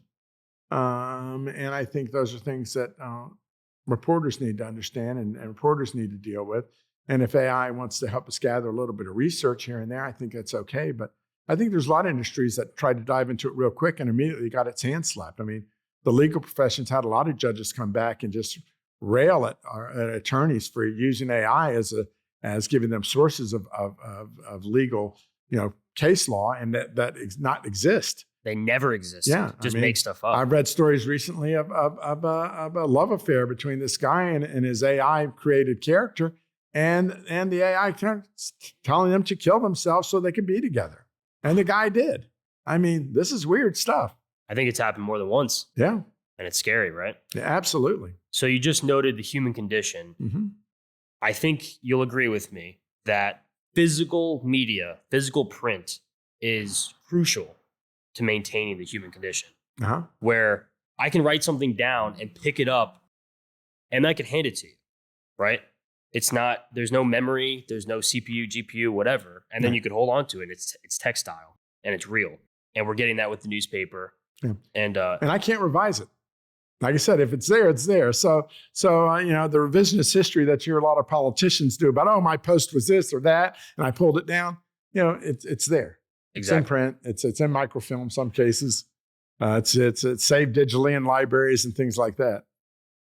We're almost done. I got a couple questions left. Okay. Surviving 104 years requires a lot of grit mm-hmm. and a lot of honest conversations behind closed doors, mm-hmm. right?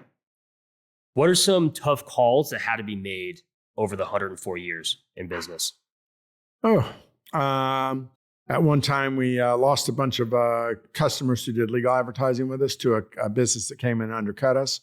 And I lost 3 of my largest customers and had to take away paying health care for my employees 100% and be honest with them and say, we got to have to suffer through this and having to face closure until we were able to find a way of reinventing ourselves. So that was tough. Understanding as I continue to get questions about who's going to take over, what you're going to do in the future, that as a newspaper, it's hard to predict the future. And just like, we're talking earlier about not wanting to stay in business because you can make me make more money.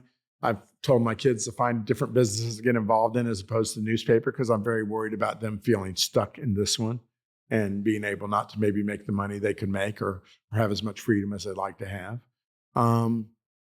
Those are probably some of the tougher things that you face.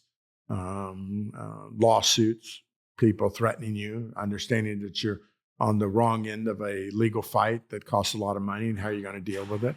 Having to ask favors of people to help you out through things like that. It's all a little humbling.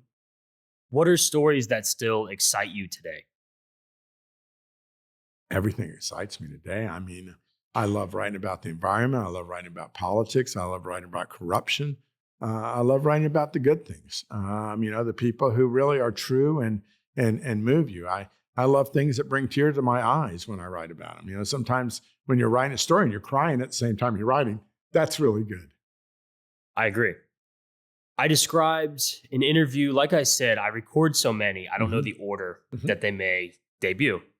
I described my opinion to be my favorite artist or musician. It has to move me to tears. That's just my opinion, right?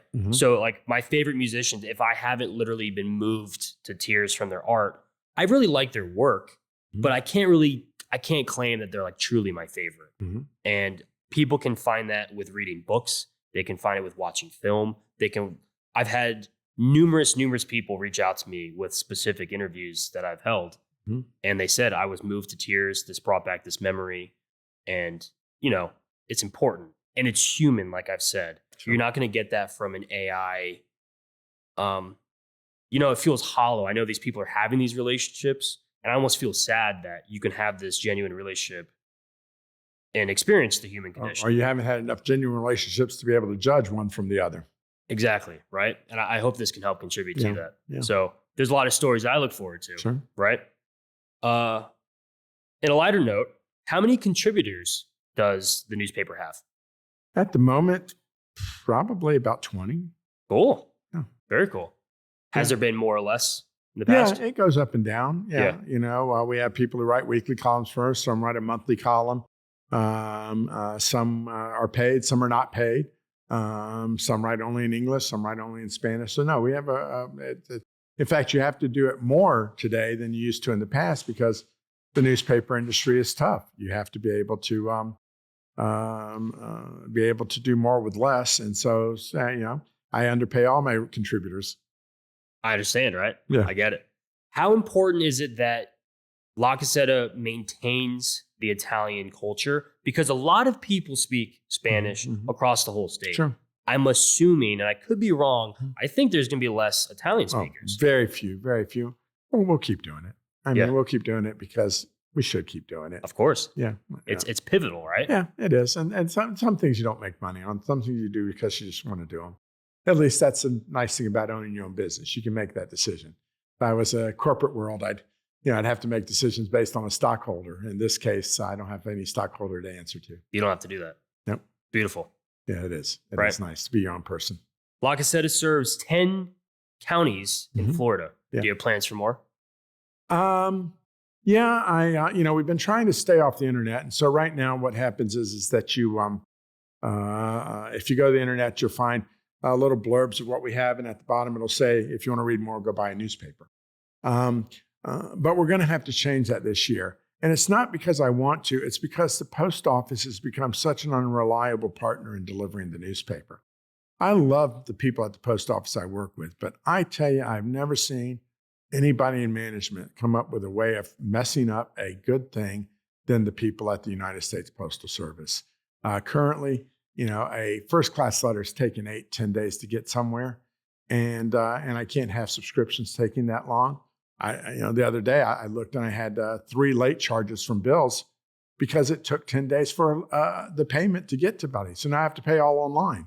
I don't know how you put yourself out of business if you're a monopoly and you're the United States Postal Service, but they are. So anyway, you'll soon be able to buy a newspaper online, which I've never done before. Never wanted to. Yeah, I understand. Well, I hope it works. Yeah. And if people want to get a newspaper, you go to lagacetanewspaper.com, and I think we're $50 a year, something like that. And so it comes in your post office, and eventually you'll also be able to look online when the post office is delivering it late. And so it's a cheap way of getting good information about Tampa. Completely agree. What's a goal you have for La Gaceta? I guess the online, but besides that? A goal online is survive.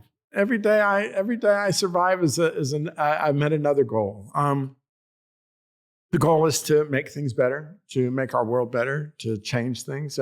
When I used to interview people in journalism back in the 80s, when you talk to somebody who wanted to write for a newspaper, they wanted to change the world. Now they want to get a skill to be able to do with the next novel, or be able to build a presence and be able to spread that to social media, or this, that, and the other. I don't hear anybody wanting to change the world anymore. I grew up in an age when that's what a newspaper was about, was to change your community, change your world for the better. And so that's my goal every day. If I can make a little adjustment, a little change, make an improvement in somebody's life, I'm very happy. I think you're doing it. I hope so. I think your grandfather and your dad did as well. Yes. Do you think your grandfather ever envisioned it lasting over a century? I'm sure he didn't. I'm sure he didn't. I mean, that was a hard thing to do, especially when, and when he had to leave, the paper was on a downslide, because of change in population, because of that. And he always struggled with it. My father always struggled. I mean, I've had to struggle with it less than either of them had. In the 80s, the paper started to be a little bit easier for my father. And during the 90s, it was fairly easy for him because I was there and helping to manage it. And the newspaper business was not bad at that moment. But for the 2000s, it's been up and down. Even with the economy and other things, whatever business you're in has been an up and down. Definitely. Yeah. Right.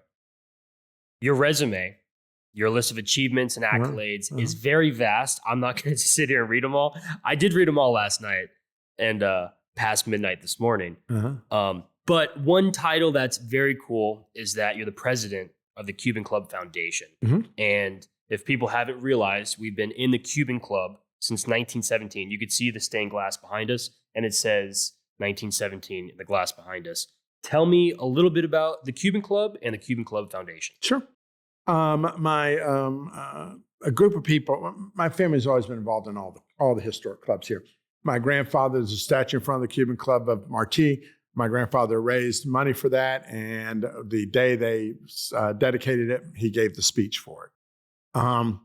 My father was approached in the late 1980s about the Cuban Club having a problem. The club had borrowed money from a doctor. He had a $70,000 mortgage on the building, and they couldn't pay the note, and they were going to take the building.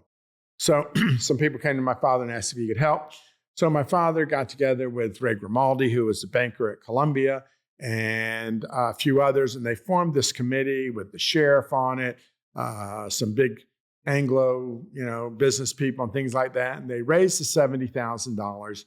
And then they thought to themselves, because at the time the club was still providing health care to its members, that the asset of having the building and the club together was dangerous because if somebody sued for over malpractice or something like that, they could take the building.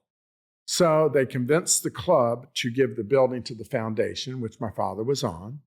And he served on it for many years, and he was one of the chief fundraisers for the foundation. And then he passed.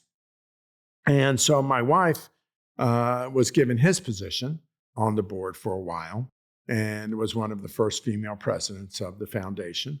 And then I got involved also. And the Cuban Club was facing some tough times for a while. And even after getting itself out of hock on that issue, the board borrowed $1 million to help restore the building. It was in really bad shape. At one point, there was pigeons in the top floor because the windows were broken out. The edges of the floor were all rotted away. I mean, it was really in bad shape. And so they borrowed $1 million, and they hoped to raise that back through rentals, but they never quite got it to where they wanted to. The foundation was going to have the club run the building, and the foundation would raise money, and the club would pay the money to the foundation to pay the money for loans it had. None of that worked out. So the foundation ended up running the club, and it was very tough. And so when I got on, I wanted to see if we could give the building away to somebody who could, in perpetuation, keep it up. We tried to give it HCC. That didn't work out. And so eventually I ended up being on the executive committee of the board. And I soon realized that one of our problems is that there wasn't enough. The building needed some long-term construction issues dealt with. And changing over to have the president each year deal with it and changing over that person wasn't going to work. So I asked the board if they would give me the job of director of grants and construction for the building as a permanent title, and that I would be in charge of grants and construction. And they did. And so I started to do grants, started to get successful with them. My contacts in politics helps this process. And then I was able to pay down our $1 million mortgage, and we paid it off, which made everything turn around here. And then we've got about $5 or $6 million worth of grants that we've spent so far, which has turned everything around here.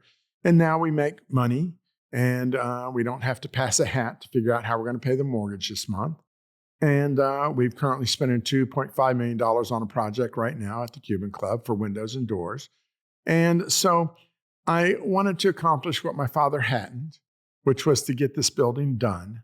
And so that's my goal. And so hopefully that'll be my reason to get a statue somewhere down the line, is if I get this building completed and get it done. I'll vouch for you. Tampa's very unique. It has several social and ethnic clubs, many of which are still around and over 100 years old. Very few communities, cities in the United States have these really old clubs. Correct. Tampa's very unique. Yes. As I noted, I've interviewed Miss Crystal Lastra at Centro Victoriano. Yep. We're here today. And I think these clubs are so important and so unique. How can other people support your goal and your mission? Well, if you have a rental that you need to do for bar mitzvah or wedding, a corporate event, go to the Cuban Club, the Italian Club of Centro Victoriano, and have your event there. You'll be contributing to a nonprofit with just running your event there. Some of the clubs have ways of joining the membership. Centro Victoriano and the Italian Club still have an active club. We have our club still here, but it's not as active as we'd like it to be. And then the other thing is that, as you're voting, as you're doing that, try and find politicians who support historic preservation.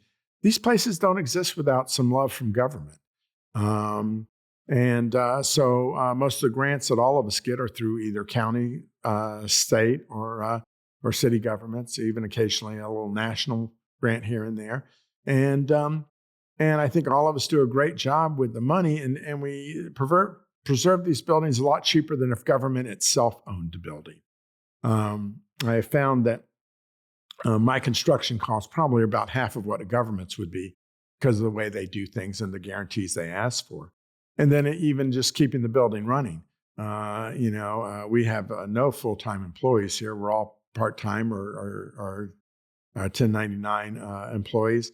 Had this been run by the county, there'd probably be 5 full-time employees here, and there'd probably be $1 million worth of payroll alone that just doesn't exist here now.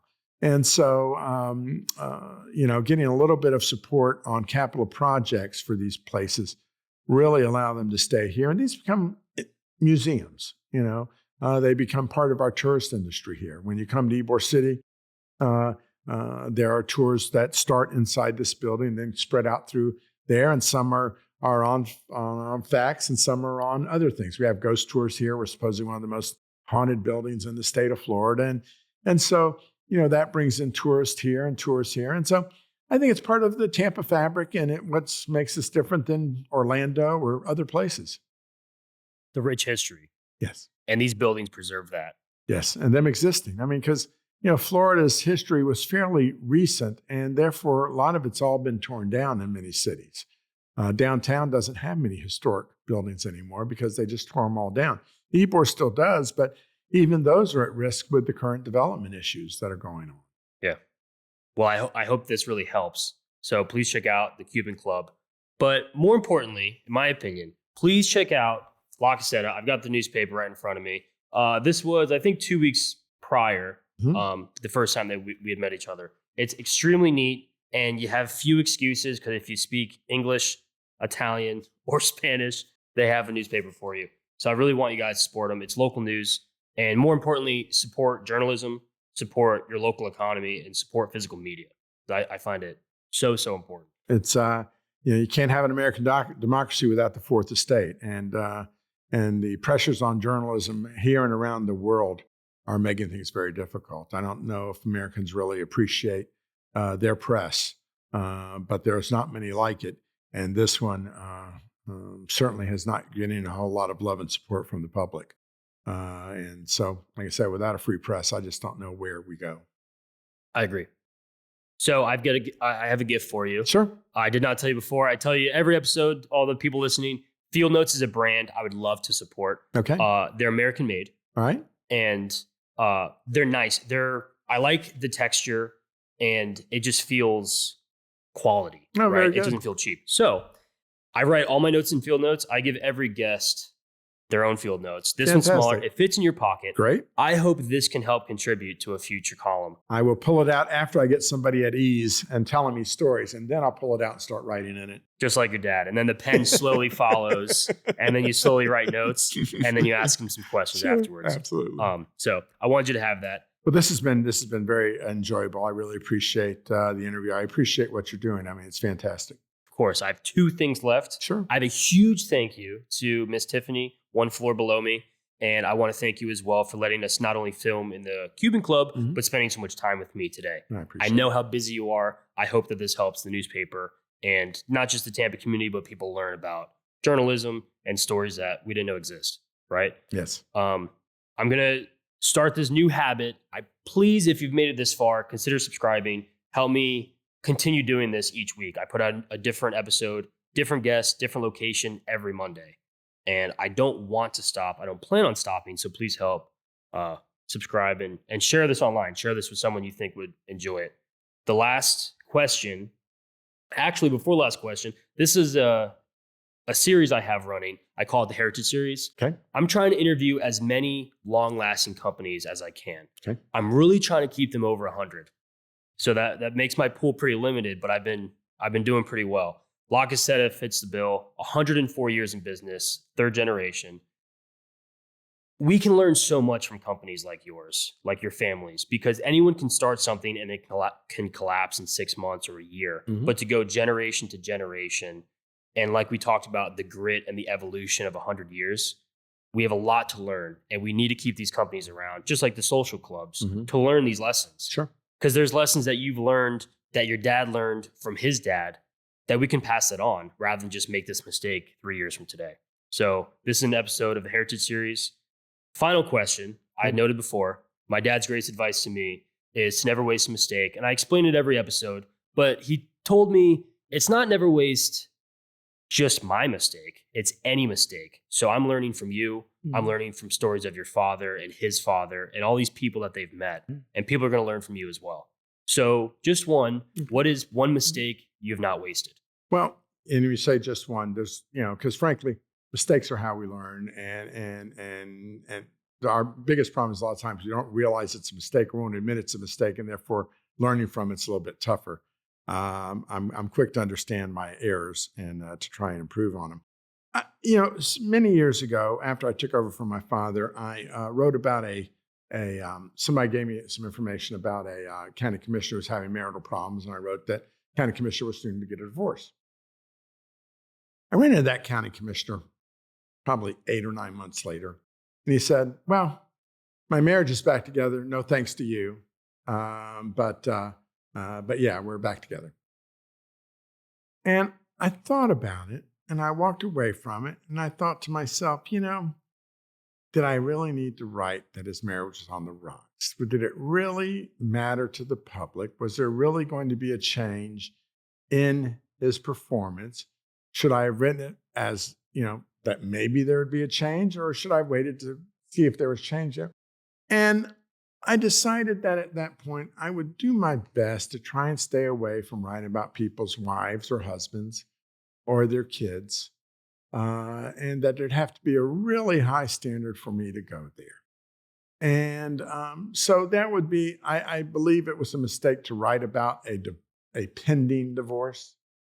And I think it was actually a mistake even to think it was part of what the public needed to know and I needed to report about. And so I've made that decision. And so, like I said, rarely will you ever see me write about a public official's kids or husband or spouse or whatever. Because like I said, unless there's an overriding reason to do so, and it really is something that harms the public good, why is it my business or theirs? Sure. So anyway, that's one. But if that line hadn't been crossed, you wouldn't have learned that. I had to make the mistake to feel bad about it, to reflect on it, and to have come up with that decision. Yeah. So, like I said, making a mistake's not the problem. I think we just need to be quicker to recognize it and to admit it's a mistake and to move on. And to learn from them. Absolutely. Mr. Manteiga, thank you so much. It's been joyous being with you. I appreciate it. Thank you. Thank you.